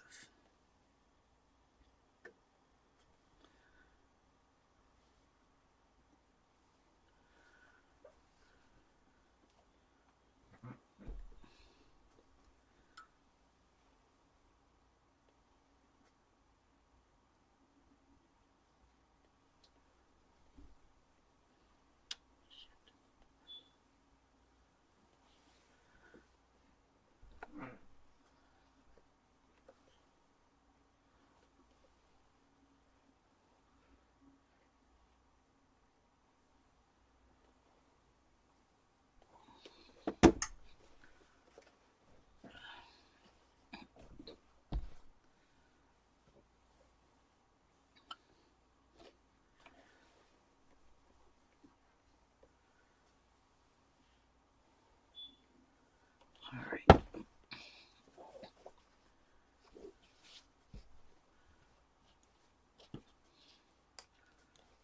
B.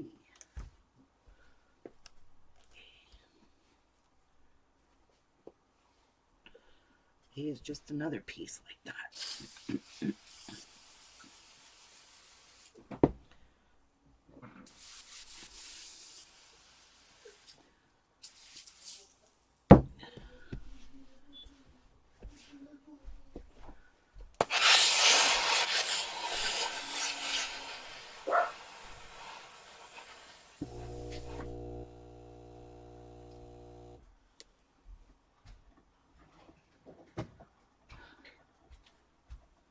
So I think it's this one right here. Once in a light. Which one? It should be the one right at the end of the hall. Yeah, that one. Yeah. What kind of batteries do they take? No, I have to take it off. Probably 9-volt. Oh, good. Yeah.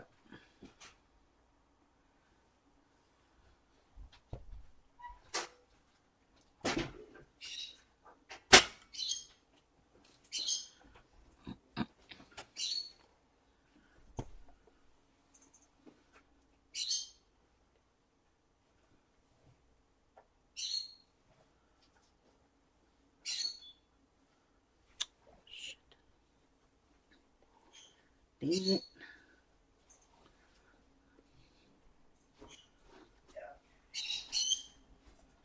Nope. I have never seen one like this before. What are they? Oh, it's those kind of batteries? Yeah, like what kind is that? Those are lithium batteries. Those bitches are expensive.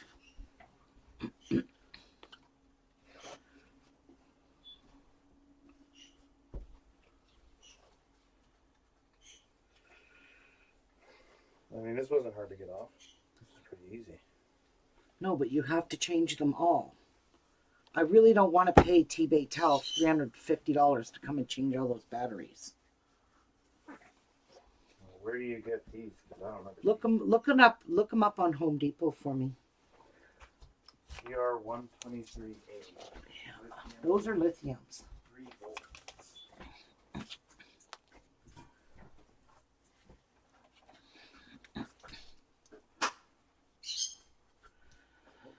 I'll be right back, guys.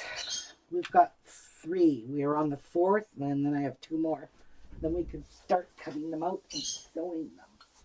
Oh my God. Did I seriously make this mess?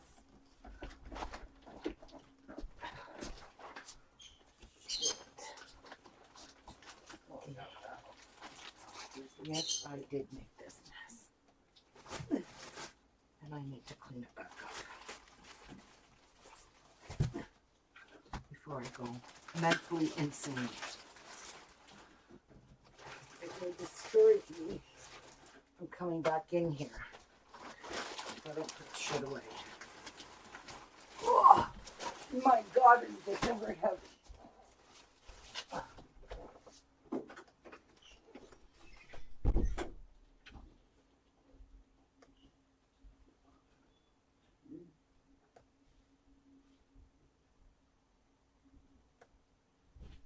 While you're out there, see what kind of battery that takes. That is my boat.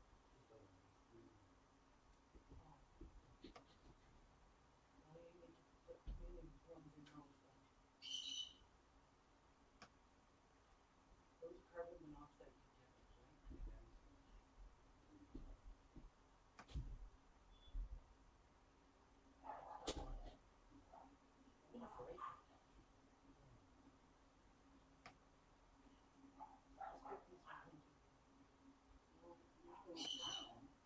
But you won't count how many you need. Because there's a whole bunch of these.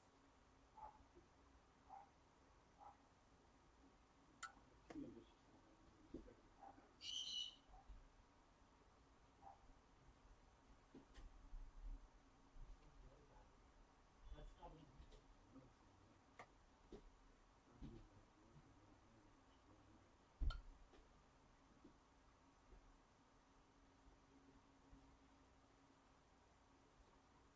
That's right there.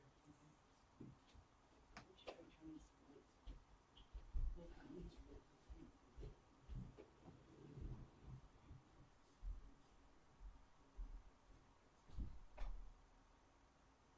these.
This is macadamia and white chocolate cookie.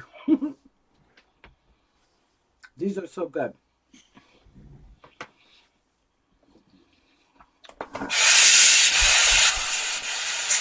They are perfect for a diet.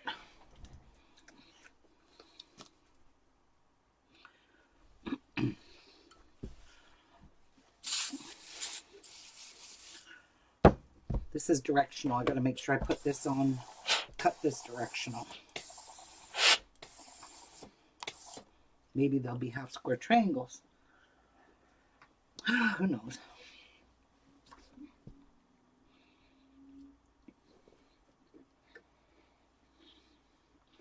Cookie is good.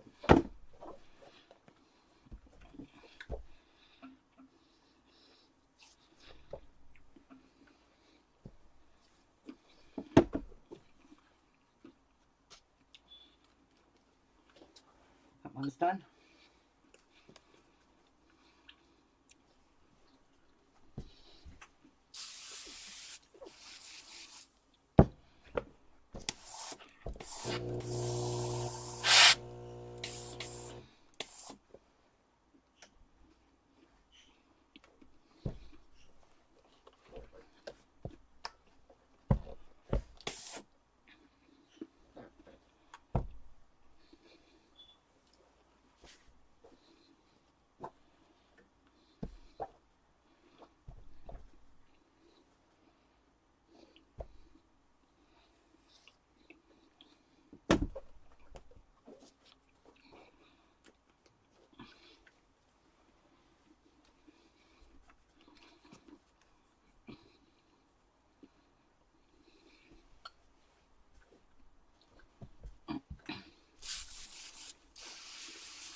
This is D and E.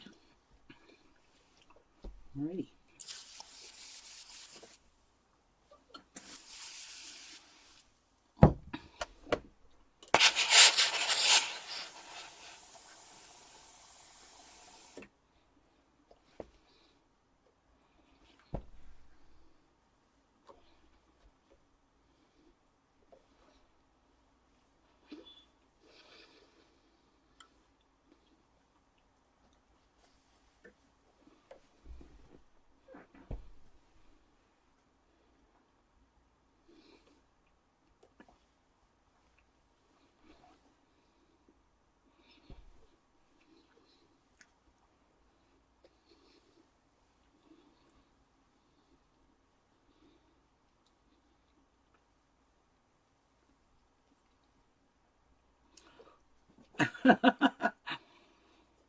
I didn't even ask my hubby, I just bought it.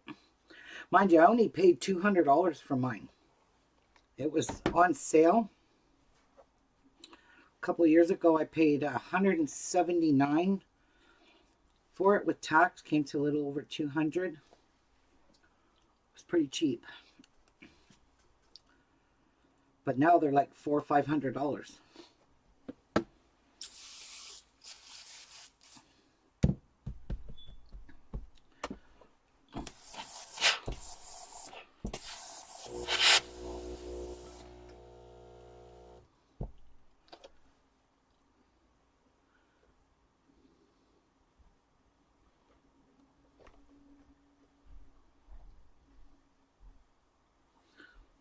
Yeah, that's true.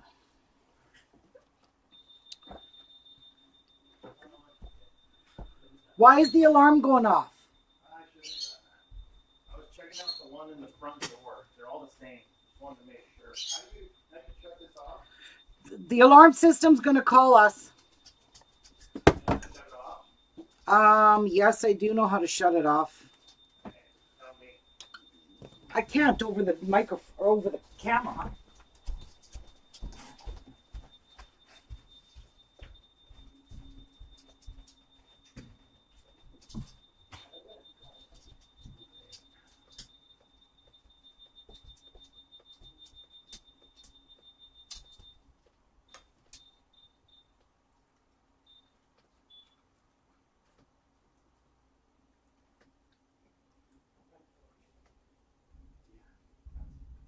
That's right.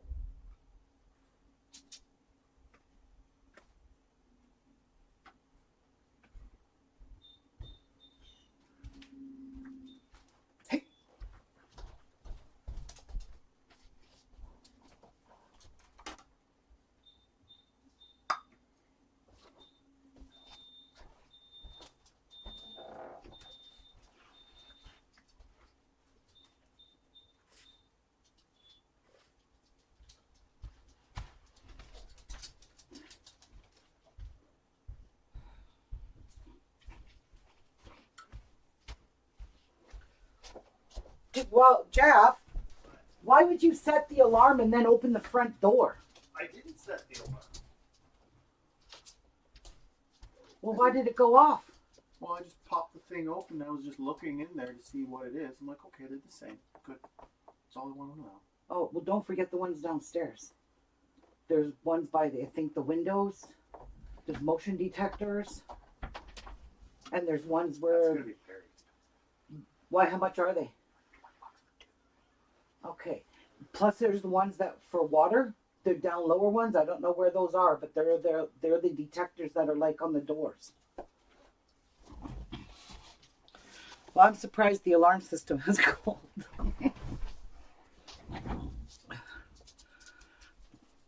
They probably know we're doing maintenance.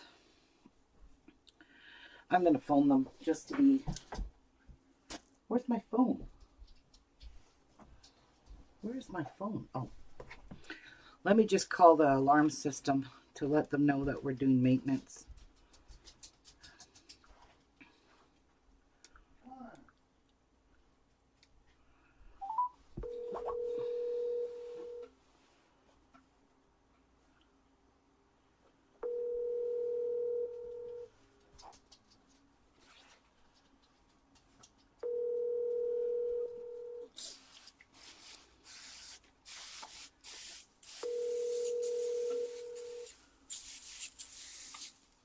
You have reached Jason Grelia.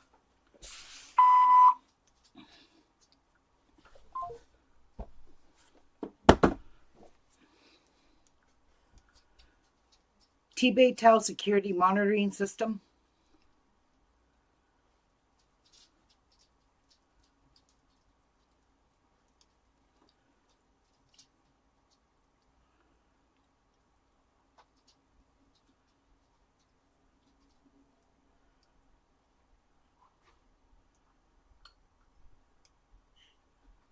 Oh, fucking, are you kidding me? I gotta call that number. Oh, jeez. Jeez.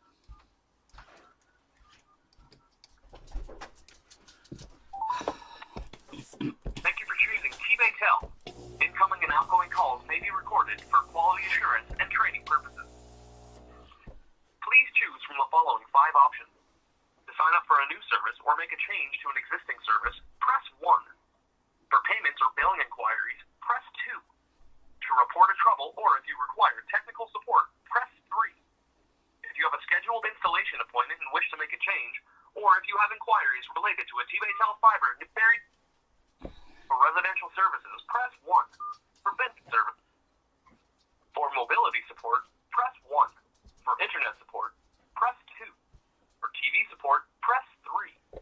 For home phone support, press 4. For security support, press 5. To repeat these options, press... Please hold while your call is being transferred. We are interested in your feedback. Would you be willing? No, I'm not. T-Baytel is committed to providing a safe, secure, and respectful environment for our staff and customers, and therefore has a zero-tolerance policy for abusive language and behavior. We ask that you be respectful to our employees during your interactions, and thank you for your cooperation.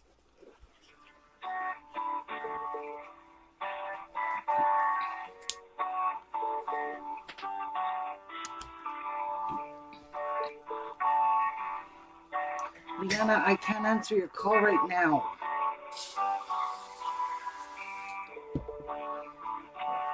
I bet you they called her or Cassie.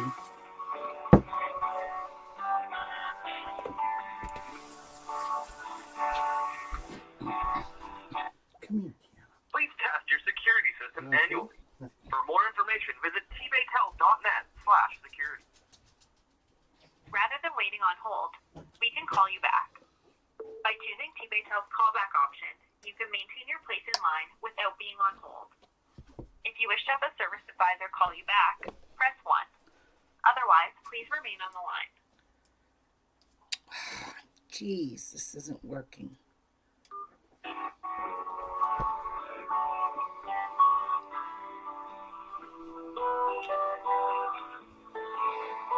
Dang. I missed it. Liana, why are you bugging me?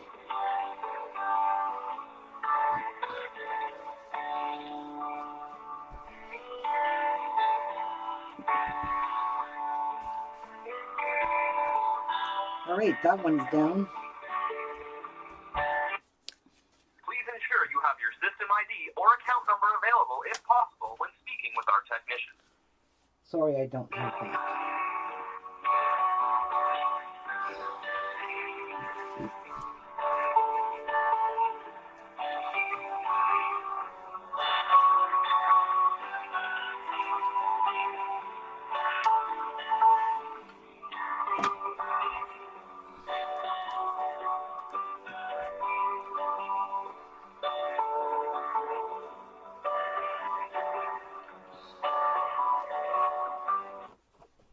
Have questions or issues with your security system? Visit tbaytel.net/support to browse our FAQ to find answers to common support questions. Rather than waiting on hold, we can call you back. That's what I want. By choosing T-Baytel's callback option, you can maintain your place in line without being on hold. If you wish to have a service advisor call you back, press 1. Otherwise, thank you for choosing T-Baytel's callback option. If you would like us to call you at the number you called from, press 1. If you would like, the phone number we will dial to call you back is 807-630-8661. If this is correct, press 1. Or to try again, press 2. If you would like us to call you back at a specific extension, press 1. Otherwise, press 2. Thank you. Oh, man. She only called me 40 times. I bet you the alarm system called her. That's why she's freaking out.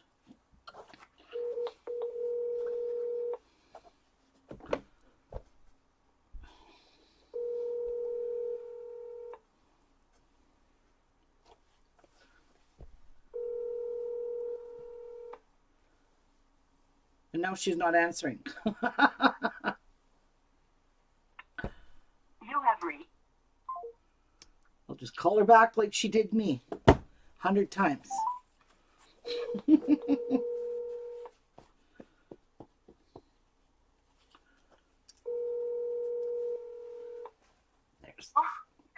Hello?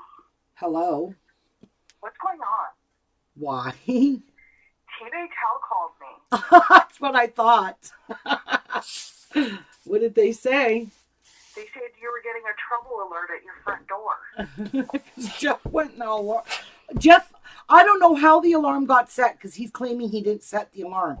He's checking the batteries because they already called me earlier today.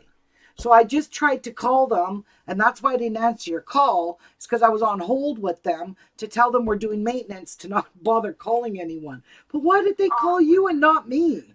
Mom, I was literally just in my boss's office asking to go see if you were okay. I'm okay. I was freaking out. I was like, did she fall at the front door or something? No. Oh my God, okay. Yeah. Okay, bye. All right, bye. I'm fine. Bye. Okay, bye. Oh my God. Okay, I probably should have answered that if I'd have known. I had a feeling they called her. They either call her or they call my other daughter. I don't know why they didn't call me.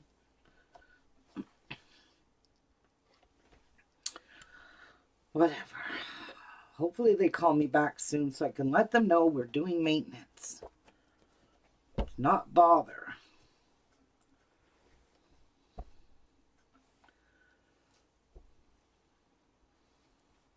I think you have to give them like 2 reference people, family members, with your security system. So if anything does happen and they don't get a hold of you, which they didn't even try, they call your family member because they're always calling my other daughter. She's like, I just got a call from T-Baytel. It says your alarm is going off, that your motion detector is going off. It's like, yeah, I know, because the battery is dying. I mean, they called me this morning to tell me that my battery was low in one of my motion detectors. So they should have known right off the bat that I was at home fixing batteries. So those things are so sensitive. You can't even take, like, the smoke detector, the carbon monoxide detector, the front door, the window, motion detectors. You can't even take the backs off them without the alarm system going off. So maybe it just automatically goes off if they think somebody's trying to rip the battery out of the motion detector. That's a good feature, I think. It's annoying, but I think it's a good feature to have.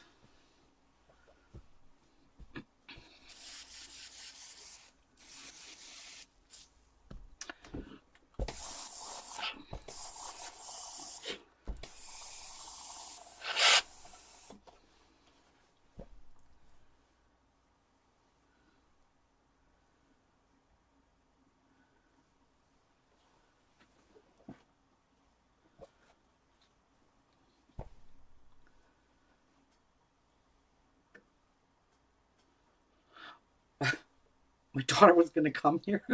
She would have been so mad if she came here and nothing. I shouldn't even have answered it. I should have just let her come here. Yeah, but then she would have gotten in trouble at work. So I'm glad I didn't do that then.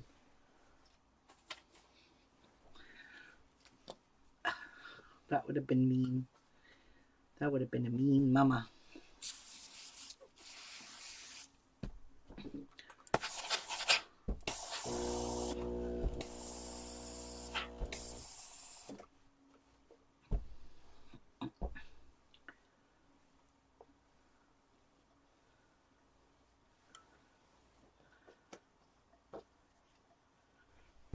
Jeff, do they have those batteries at Home Depot?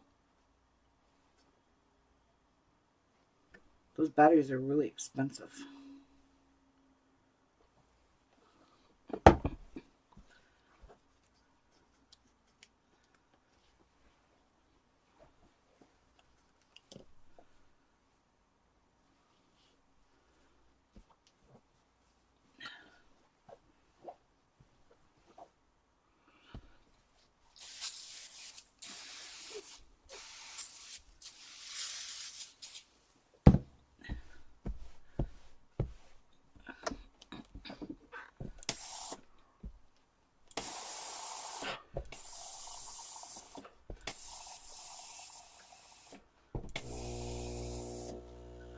Oops. Oopsies. Ooh, that got starch on it. I gotta clean my iron now. Damn it.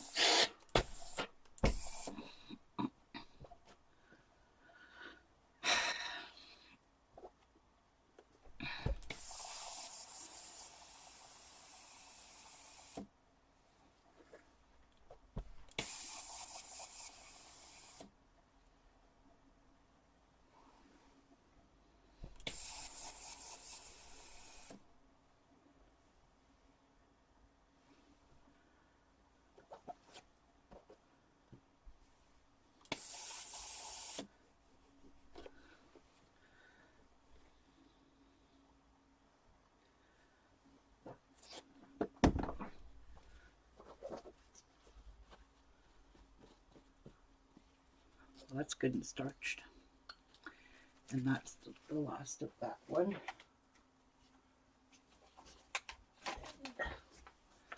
And this is the last one. Ooh, and it's got some already starched pieces. So these are already starched. The rest of them are not.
Geez, can you imagine me waiting on hold? How long I would have had to wait?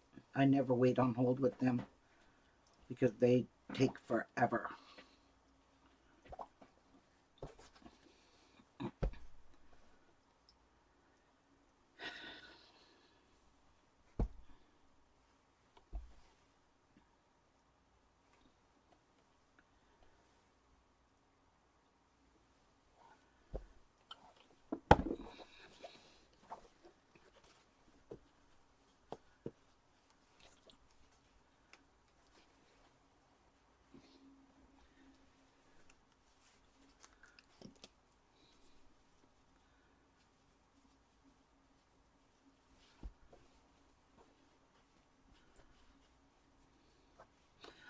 Geez, I hope I remember what I was doing when I cut all these. I should.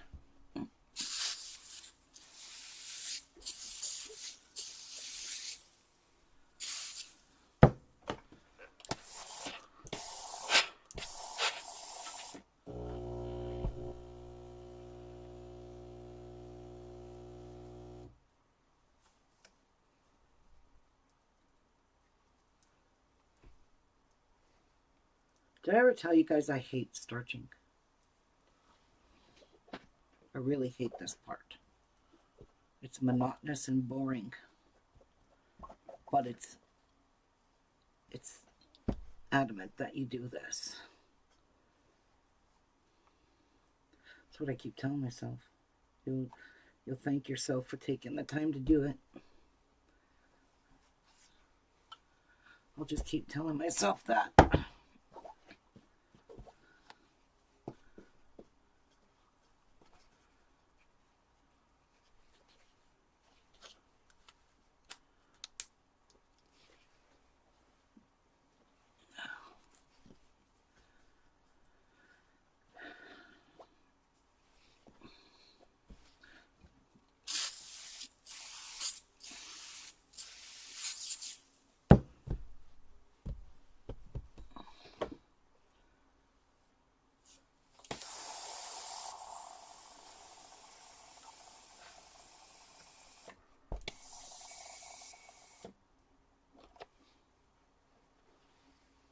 Uh-oh. He's stuck. We were just kids when we fell in love, not knowing. Hello. This is Andrew calling from the T-Tel Tech Support Desk. The automated system dialed you for a call. Yes, I didn't know who to call, but we're doing maintenance on changing our batteries on our alarm system, and it's already going off, and they're already calling family members. Okay, that is the monitoring station. Let me get you over. They just need to put you in test mode, and that'll disregard the numbers. Give me 1 sec. I'll get you right over here. Oh, thank you so much, because I didn't know where to call. Well, the number you want to call is 345-2739. Option 1, monitoring station, disregard alarms. Option 2, gets you to me here, and I send out repair guys. But that number goes to one of two places if you pick option 1 or 2 there. Okay, fair enough. Okay, so let me get you over to the monitoring station here. 1 second. Thank you so much. You betcha.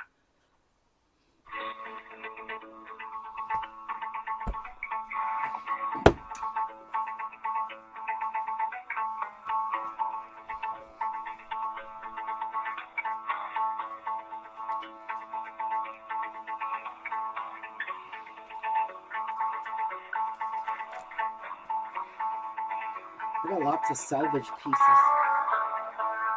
in here.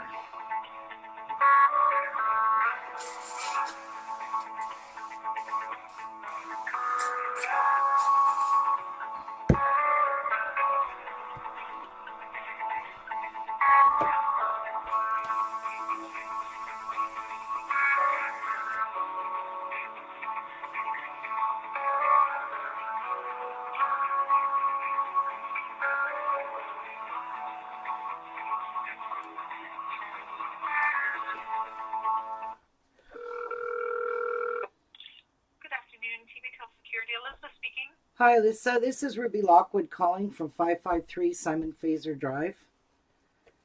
Okay. We're changing batteries on our alarm system, and it's not all. Do you happen to have your system number there, Ruby? I don't know it.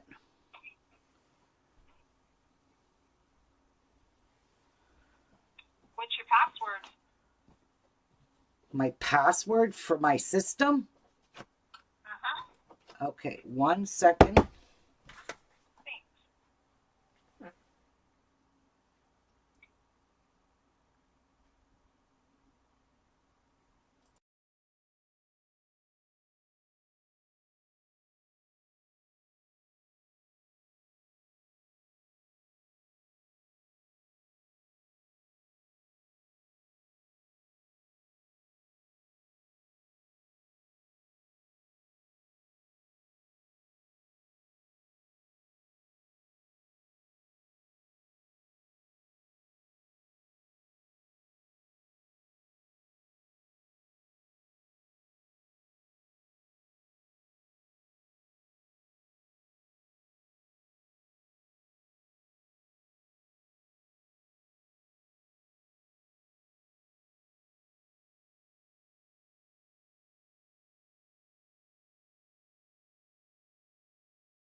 Okay. Now hopefully you guys can hear me. I am done with this ironing. I'm done with this starching. Thank you, Lord. Because I was starting to hate this part. Look at how stiff this is.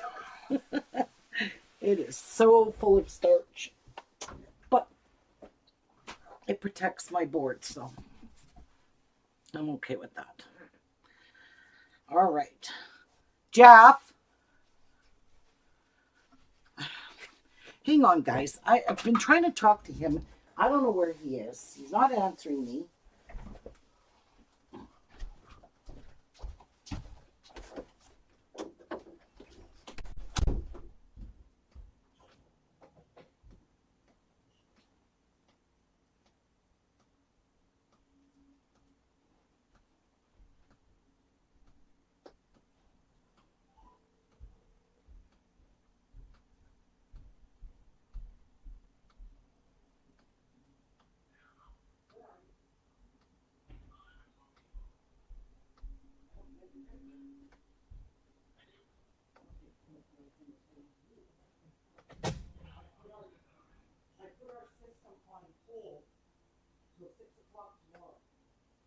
because they called Deanna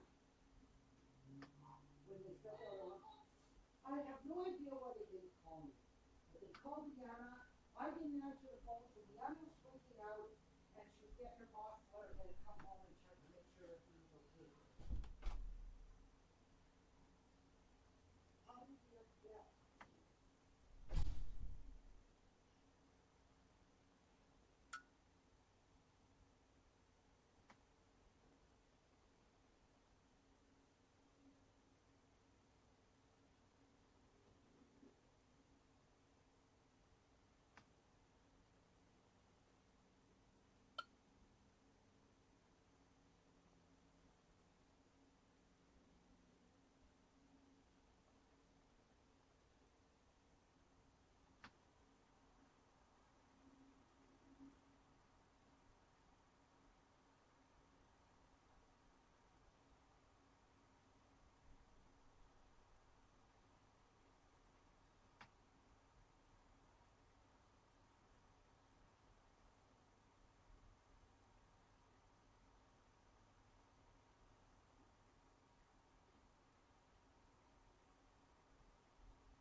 Why did I turn my light out? I'm a nutcase, that's why. Okay. We are done with this iron. Let's turn this off. We're done with this. So everything here is good. Let me move this. So see, it's the heat still penetrated through this and that thick board. Damn. Shit. This is warped. Anyway, let's put this away because I'm done with this now for a while. Let's put it there. There. All right, let's get these all cut out. First of all, I'm going to cut these. So let me go to the finishing, get everything cut out. I need 4 strips of 10.5 width of fabric, and that's it. 4 strips of 10.5.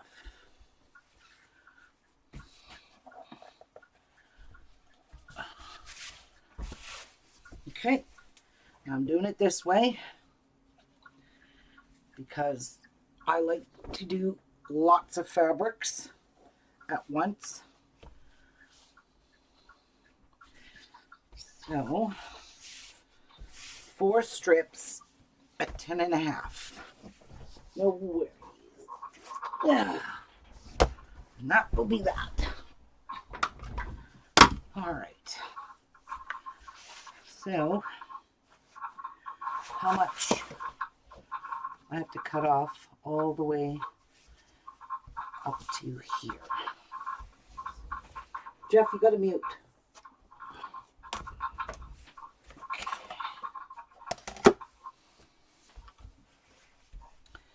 So I'm just going to put this on here.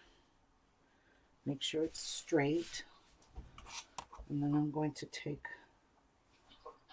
a 1/2 inch more just to be safe. So we're all lined up here.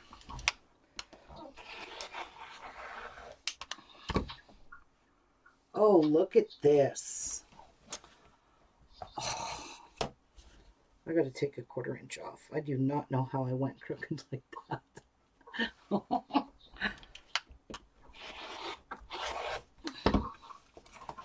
Now we're straight. Now I need 4 strips at 10.5.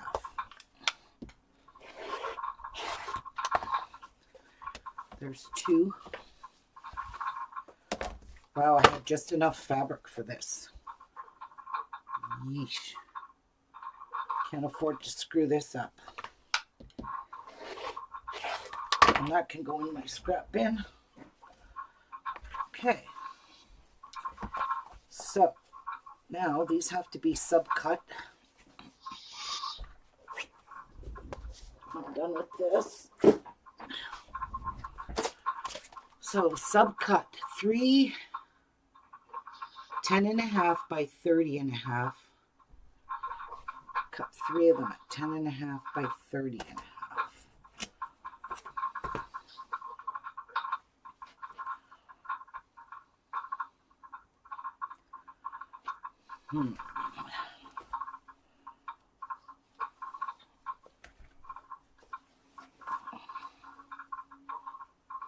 So 15.25 is basically the size I need.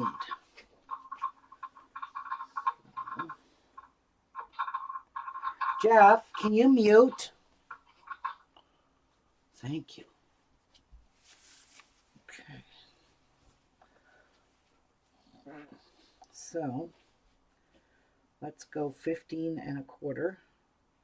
That will give me 30.5. And then there's just small pieces left.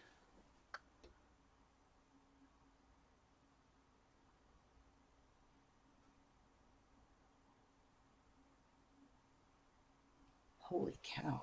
I'm not sure how I'm going to do this.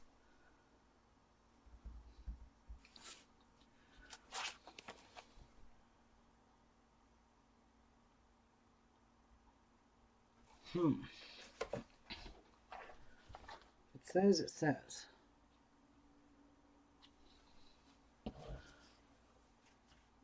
Like, is this going to give me...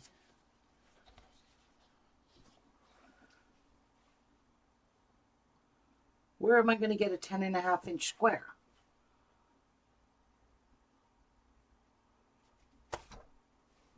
What is the width of this fabric? It is 21 inches. It's got selvages on it. But I need a 10 inch square. This doesn't work out. Shit.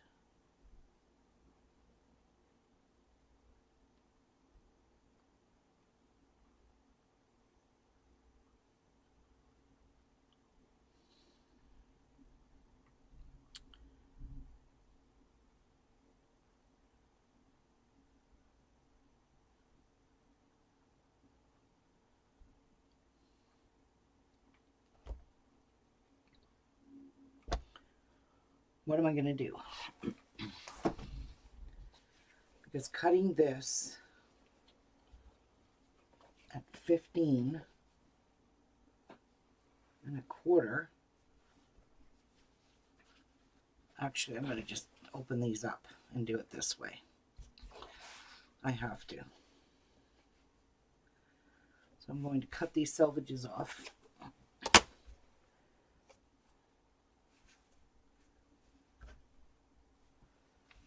That's pretty straight.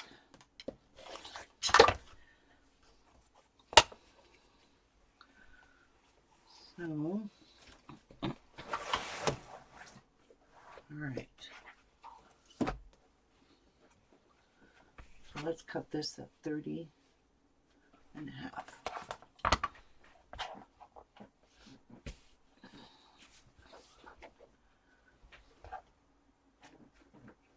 All right. 30 1/2. That will give me maybe a 10-inch square. I don't know.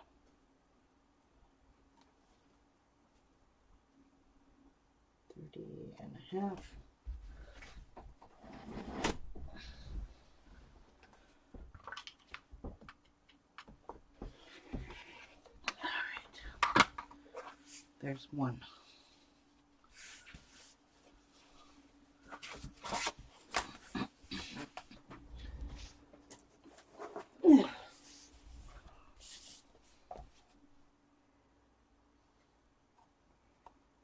Okay, that will work. That will give me exactly what I need.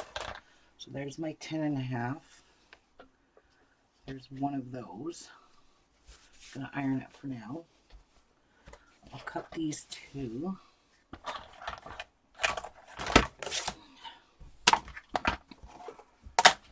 Cut these two 20.5s.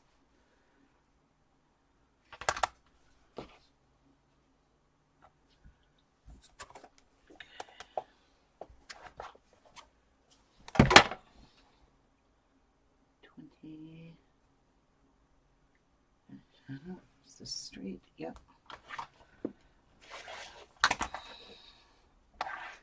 So 5.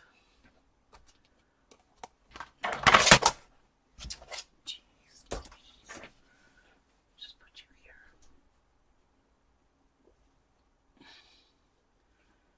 20.5. Barely. It's going to take off that. Let me see underneath. Yeah, it's just going to take that fringe off. Thank God.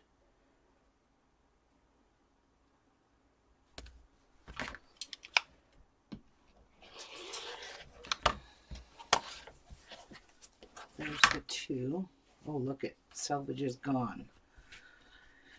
There's my two 20.5s.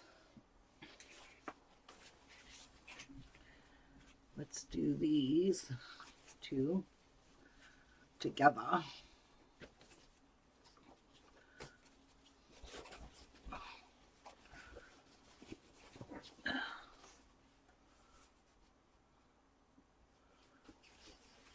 Thank God for starching.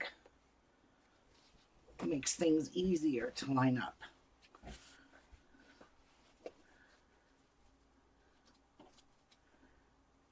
All right.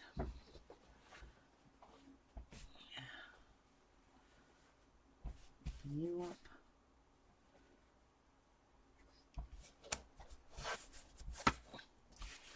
All right.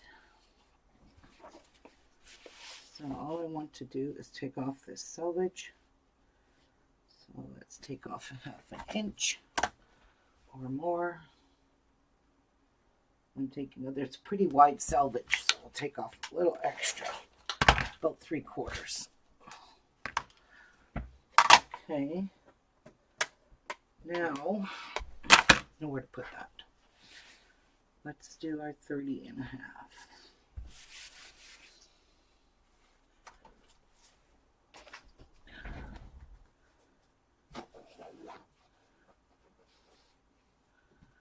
$30.5. All right.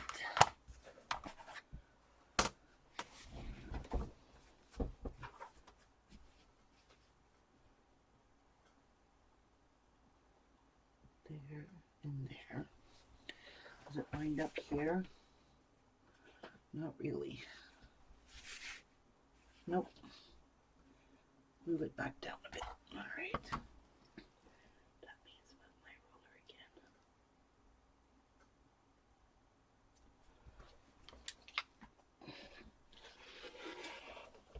All right. Okay. There are all the strips to sew the blocks onto.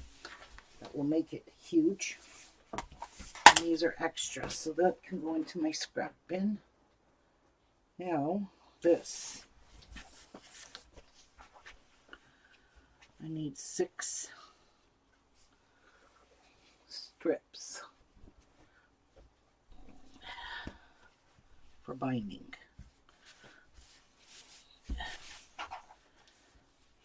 And I'm just going to cut this edge off.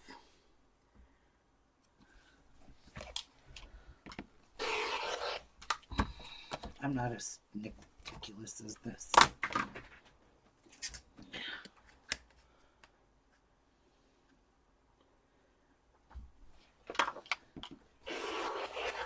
There's 2.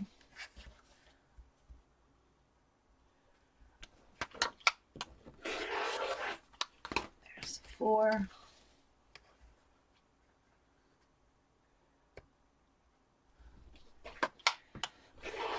And there's 6. So there's my binding. I'm going to wrap this around this when it's stitched and pressed. So that's that. Okay. Just going to go into the bin there. I can't reach you. Come back. Okay, we're done with those. Now I can move this back. Okay, we are done. So here's all my pieces to finish my quilt. Now, put this away. Put this back where I got it from. Put this back where I got it from. You back up here. Okay, now let's get cutting. So, which one spark? No, we'll do coming together since the first one here. Okay.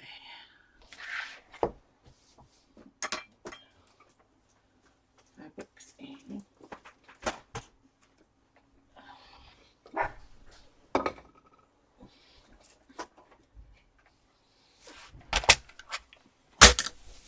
There.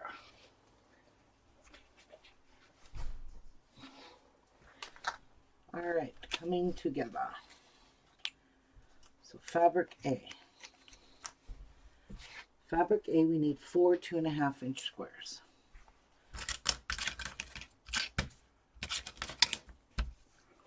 Where'd you go?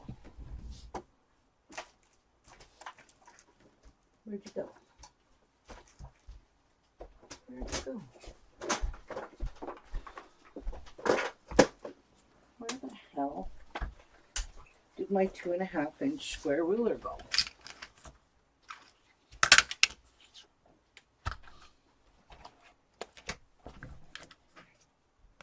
What is this one, Jeff? Look at Jeff got me pumpkin spice latte or something. Let's have a taste. Where's my 2.5-inch ruler?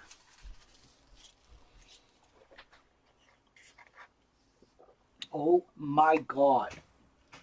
That is so good. Okay, but where's my ruler? Seriously. Seriously.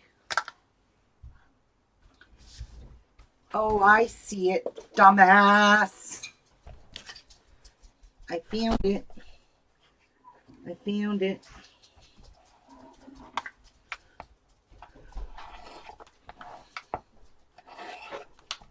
I knew I stacked all my rulers nicely so I could use them one here. There's A.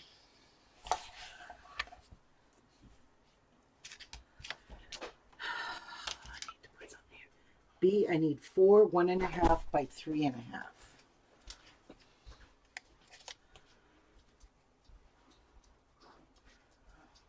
4 1.5 by 3.5.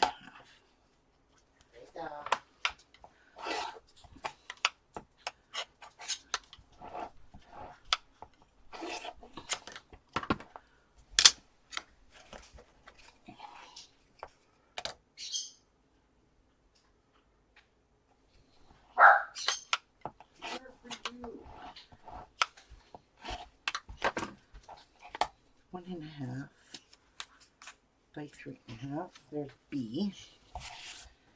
C, I need 4 1.5 by 4.5. What, Jeff? What did I do with that one? Jeff, did you try this pumpkin latte?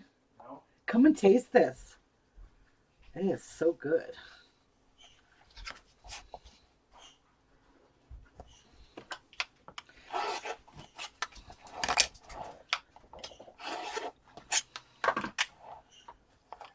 There we go. That fits. 1.5 by 4.5.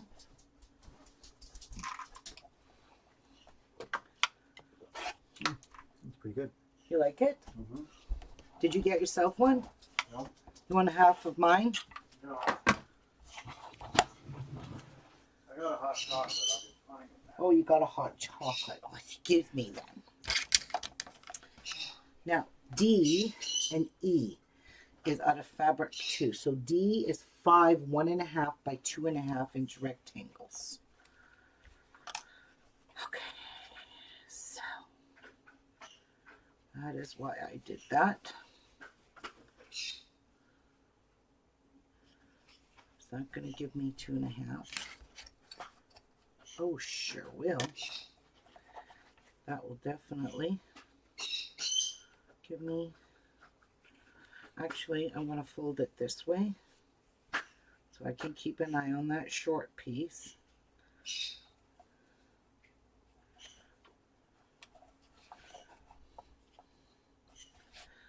Okay, 1.5. 1.5 by 2.5. We will do this one first.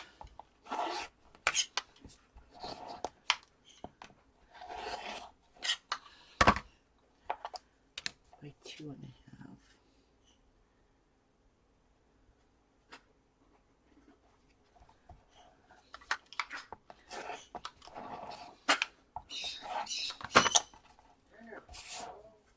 So 1, 2, 3, 4, 5. Nice. Very, very nice.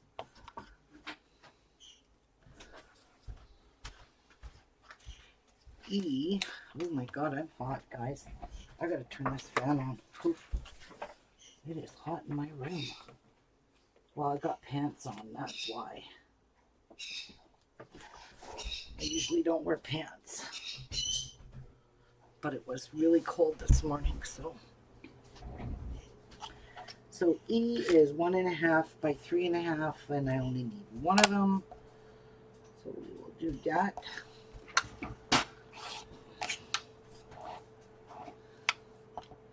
Get ready for the alarm.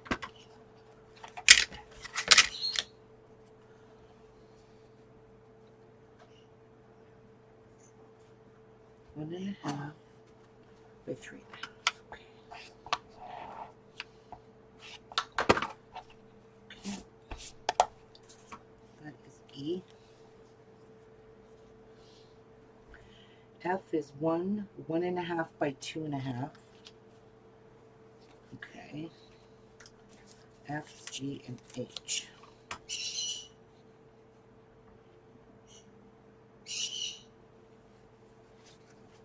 One and a half. So I'm going to cut this one first. Got a small flathead.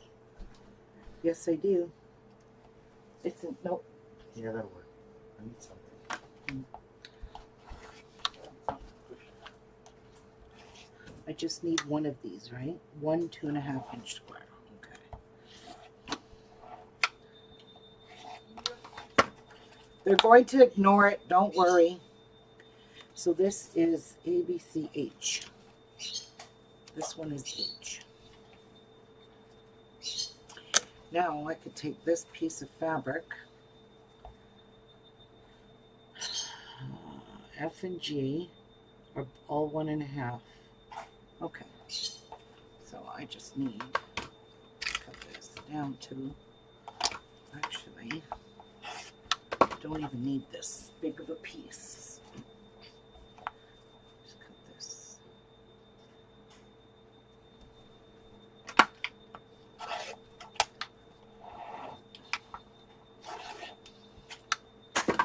So one of these, oops,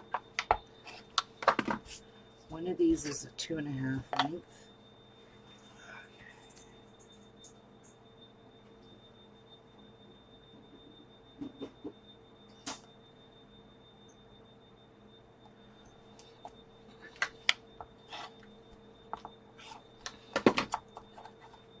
And one is 3.5 lengths.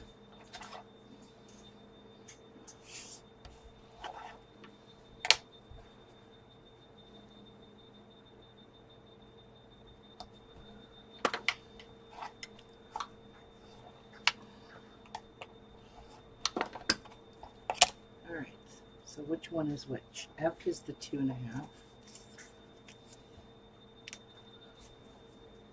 And G is the 3.5.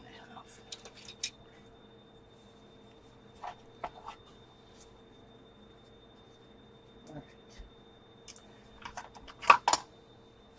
This one had a lot of cuts. J, where's I? Oh, here's I. Let's not go out of order. I need 5 1.5 by 2.5. Okay, same thing.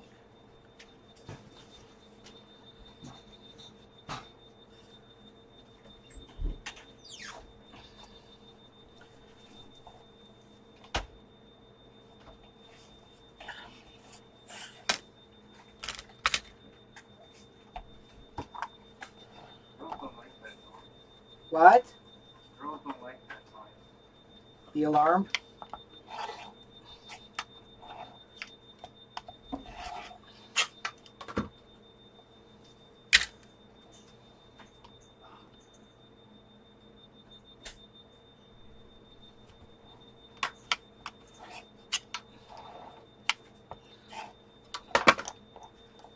So there's I.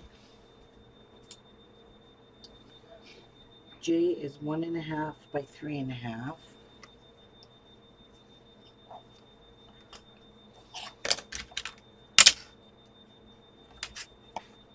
No, that's not wide enough. All right. I think this is pretty straight.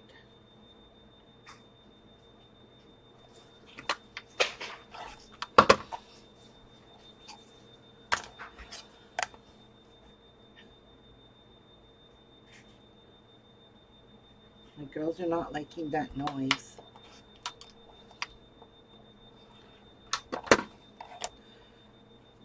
So that's J. K has 5 1.5 by 2.5. Wow. Hope that's big enough. Like it's barely gonna fit. Ooh, I gotta be super careful with that one.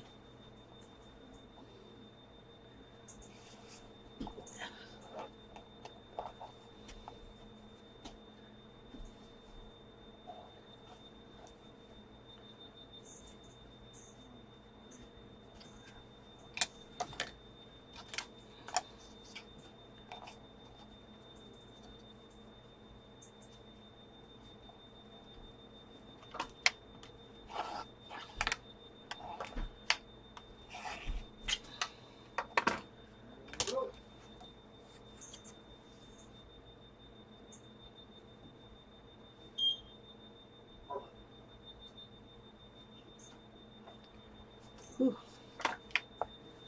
The teeniest, tiniest piece. And that just moved.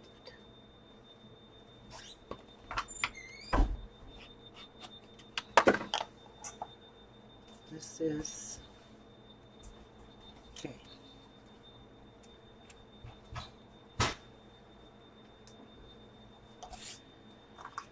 L is 1.5 by 3.5.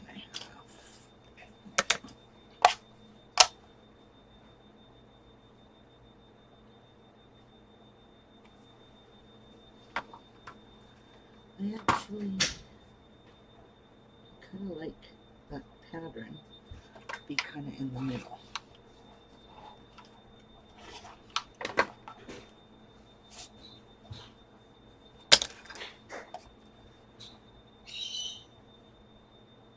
I love having these little rulers because this just makes your life so much easier when you're cutting out pieces. L, M is 4 1.5 by 2.5.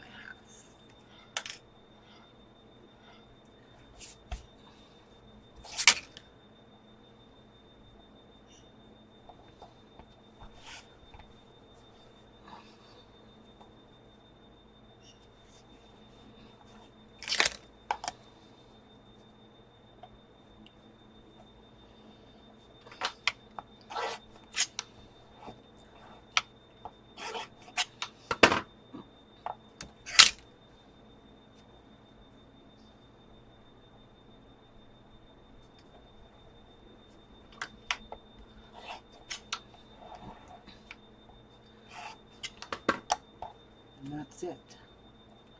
That block is all cut out. Perfect. Beautiful.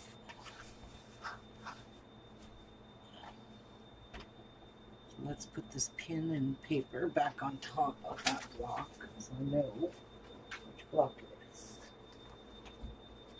This one is called Playing with Blocks. This looks delicious. Really tastes like pumpkin spice. And yet I hate pumpkin pie. Absolutely despise it. Okay. So start with A. Oh. This one's called Playing with Blocks. This one looks easy. It's only 4 cuts. 12 2.5-inch squares. I need 12 of them.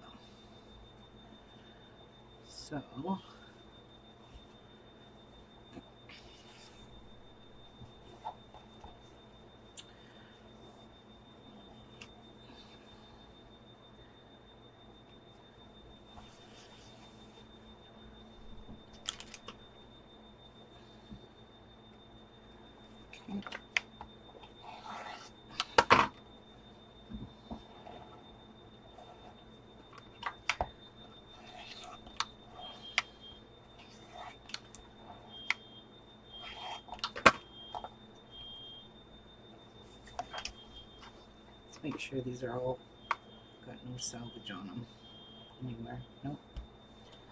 Okay. So now I could do this and cut 8. Yes, I can.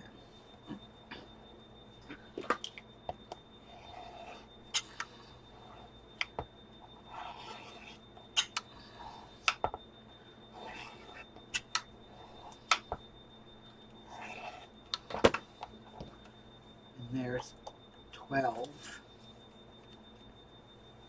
There's A.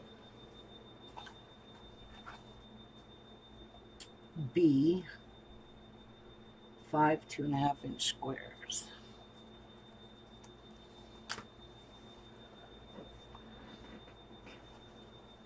So let's do this. We'll cut 1.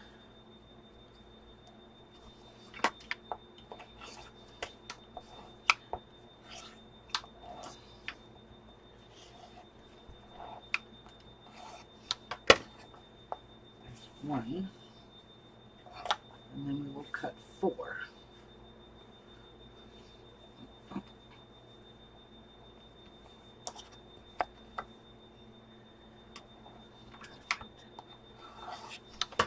So I have that piece left. Don't need to waste it all.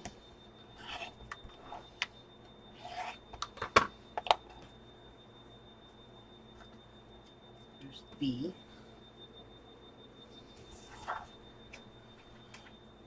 C is 4, 2.5 by 6.5. 2.5 by 6.5.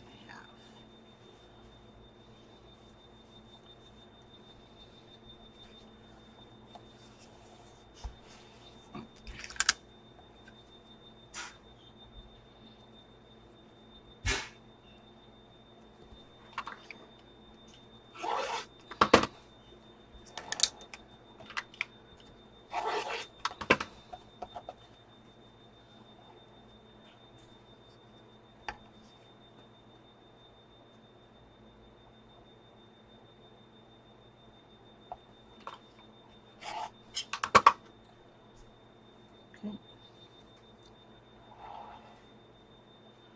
6.5.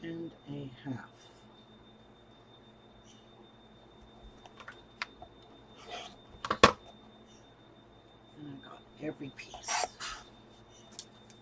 Perfect.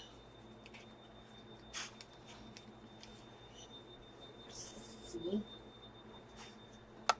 D. 4 2.5-inch squares. Wow, do you think I cut this big enough? You can go shut that off now. Shut it off? Be right back, guys. I'm gonna go shut the alarm off.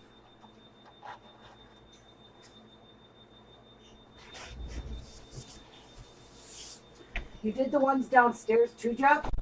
Yeah. You changed all 6? That's all I have. You checked that? Change that one. That one. That one. What Change about that his one. Downstairs? Change both of those down there too. There's 2 downstairs? There's two. There's still another one just like that. Okay. Right next to each other. Okay. That's carbon monoxide, that's smoke. That's Yeah, do a test, please.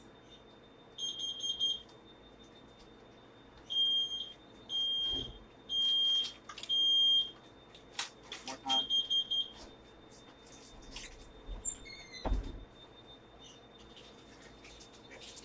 Working.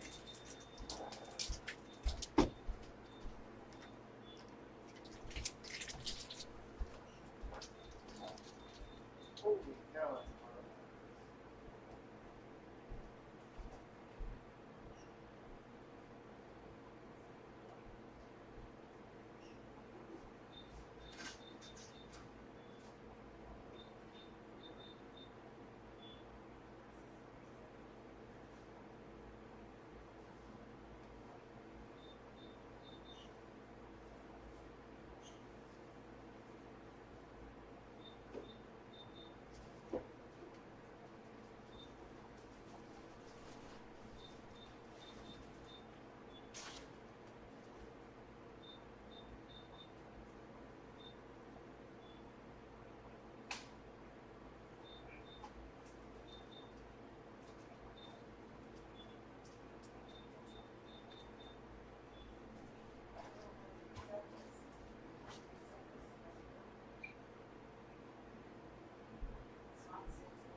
No, I didn't want.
Tessa, get out of my craft room. You sneaky bum. Those batteries costed $10 a piece for the alarm system. Isn't that ridiculous? All right, I forget what I'm cutting here. D, 4 2.5-inch squares. Whatever.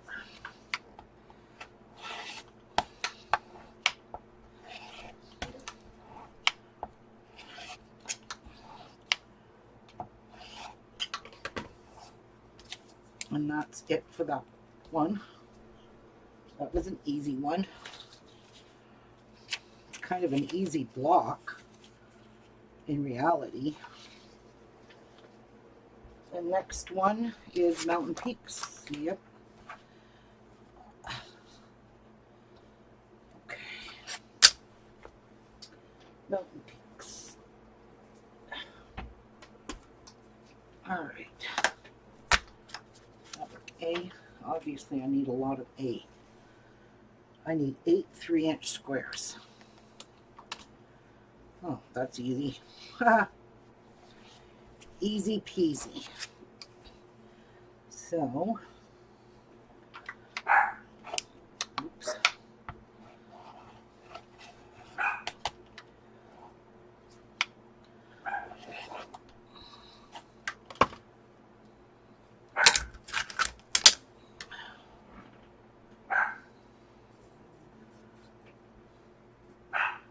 Eight 3-inch squares.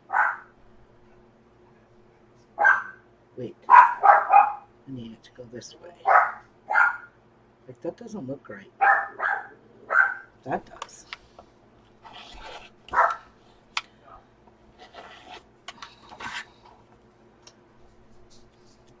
A. B, I need 4 3-inch by 5.5-inch. 3-inch by 5.5-inch. So that really won't work. I need my next size. Okay.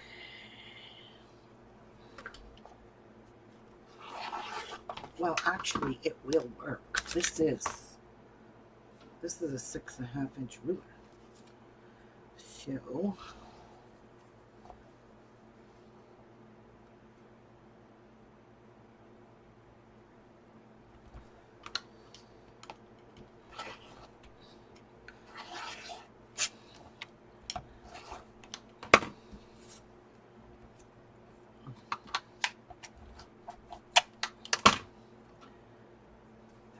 inch by 5.5. So 1, 2, 3, 4, 5.5.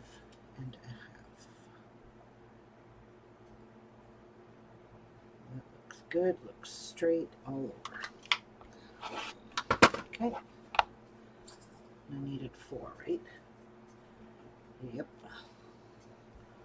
And that's some extra leftover piece that's folded too. We'll keep that. C.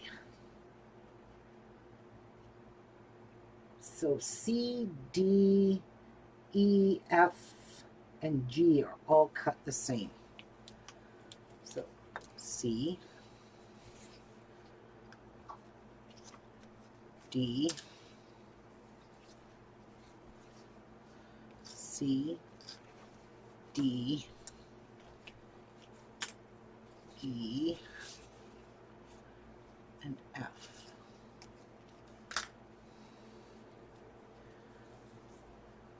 F and G.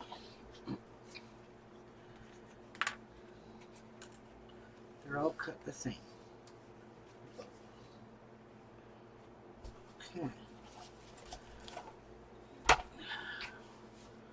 So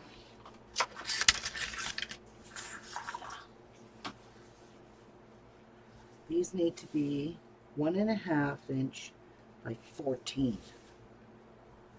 So let me just line all of them up so I have a good idea as to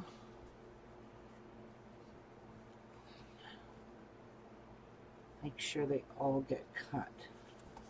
So I'm seeing no yellow. So there we go. All right. So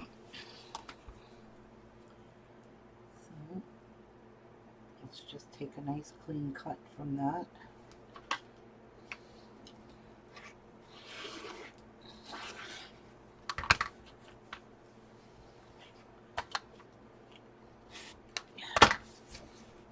Oops. All right. I'll just cut you off too. Well, no, let's move this down because this is a 15-inch ruler. We need 14.5. So we'll do that right now. And then we will ever so carefully flip this around. Ever so carefully. And cut these to 1.5 inch.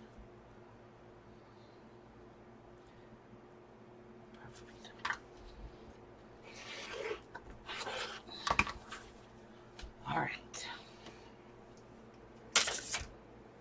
So this one is, this is C. I kept these in order. This is D.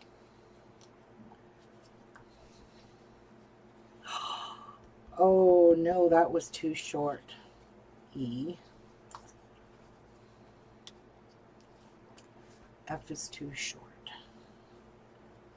G, I'm going to have to cut another piece for that. It kind of looked too short. Son of a bitch. Don't want to starch another piece. Damn it. Do I have a piece that's starched? Yep. Goodbye. We're not using it. We'll just use this. Because this is already starched. I don't feel like starching a piece of fabric right now.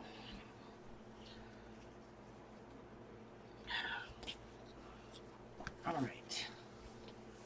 Which side did I cut this? I don't even remember.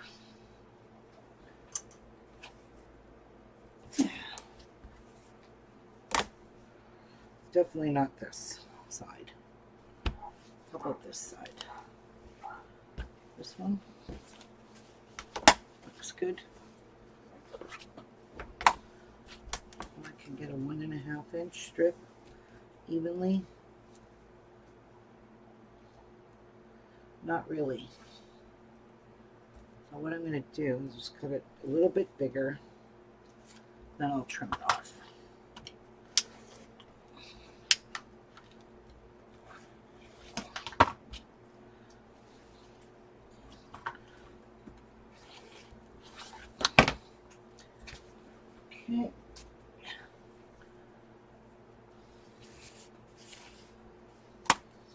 1.5. 14.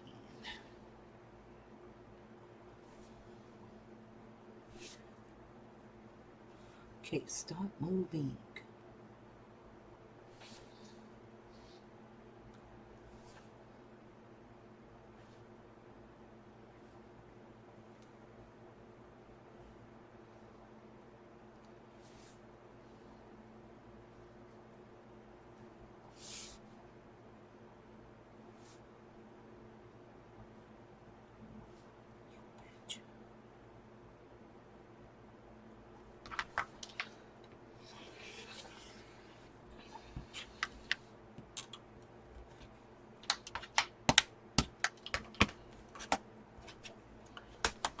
Not very straight down here, so let me just see.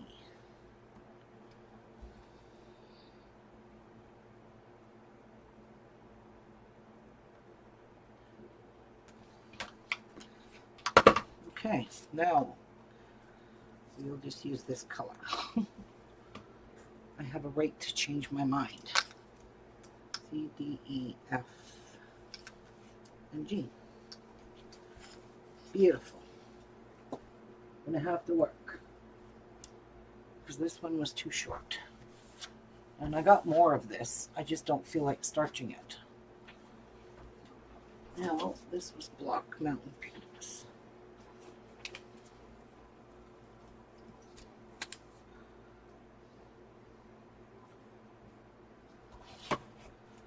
Next block is called Needle Point. God, my scrap bin is full. Literally.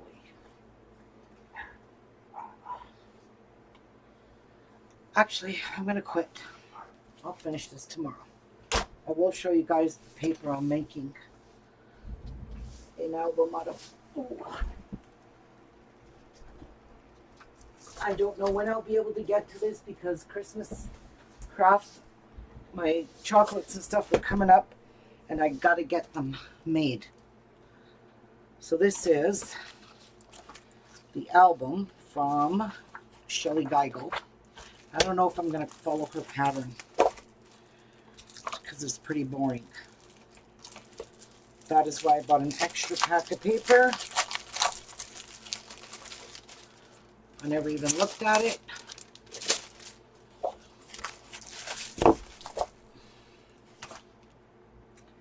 Let's have a little look-see.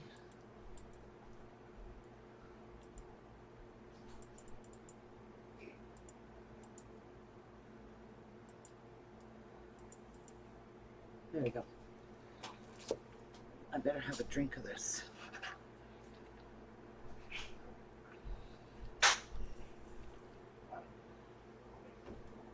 I know I'll get brain freeze. Ooh.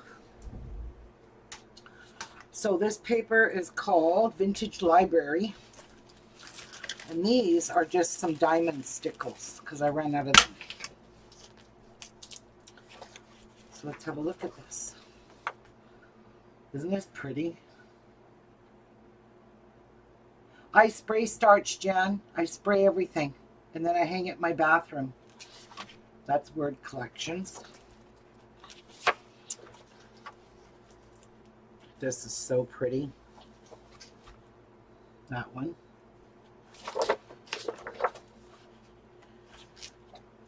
I love this page. I really do. I really want to put my spine with this paper. That one.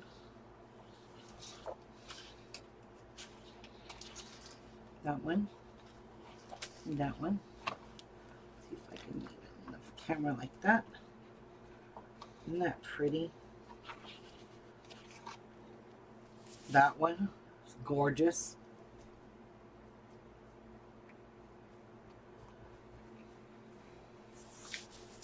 Not crazy about matte paper. Never was. Love the music papers. This.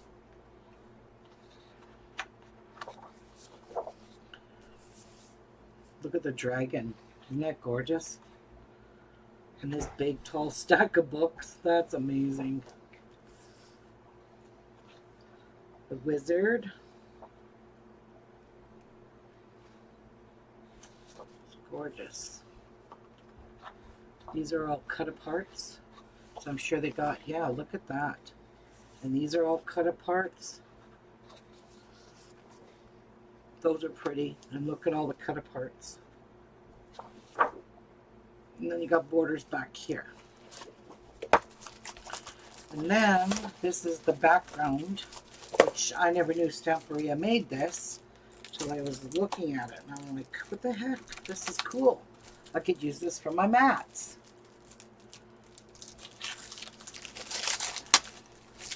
Yes, I can. Instead of wasting all this good paper. Oh, look at the books. That is just gorgeous. More books.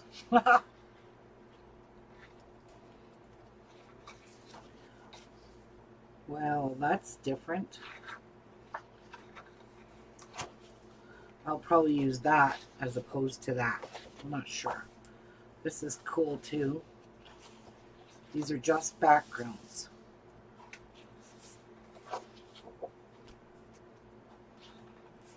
Evil butterflies.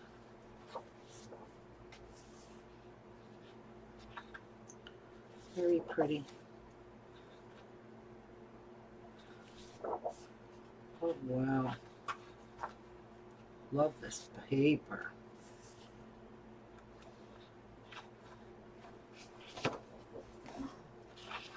It's even on the back cover. What was on the front cover? I didn't even know it. Oh, this. This is kind of ugly. Might be okay for matte, but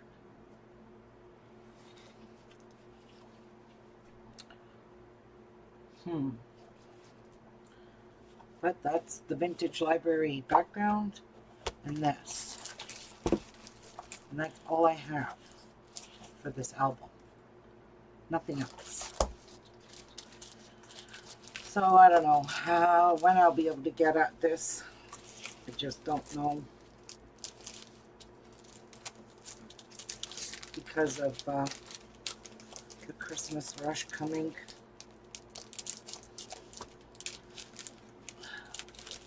This paper is so hard to get back in here without ripping it. I guarantee you I'll be ripping it.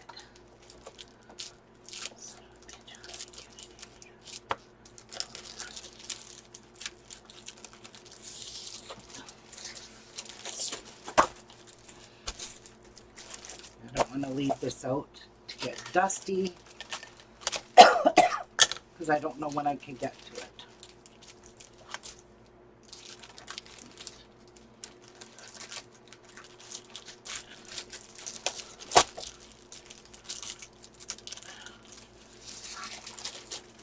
But it is pretty paper. Whenever. I need the 8x8s yet. I need the ephemeras and stuff. I don't have none of that yet. But I do like this diamond stickles. I like diamond stickles. Very pretty. Very, very pretty. Very sparkly. I'm all out of it.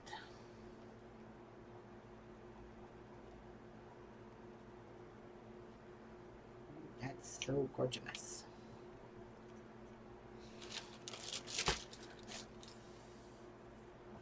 Ooh, that's so sparkly. Can't see it, but it is pretty when it dries. Okay, I'm out. I've been live long enough. I'm getting out of here. I'm gonna go chill in the living room. I don't know. I don't know how much more I'm gonna get done before I have to start my Christmas chocolates.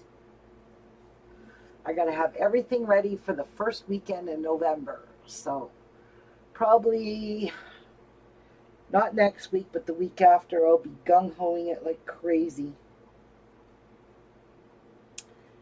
Because I don't want to make them too soon in advance because things will just go stale. So you don't want to do that. All right, guys. Thanks for joining me today. I hope you have a blessed day. And I'll see you again maybe tomorrow. We'll see. Bye, everyone. Take care.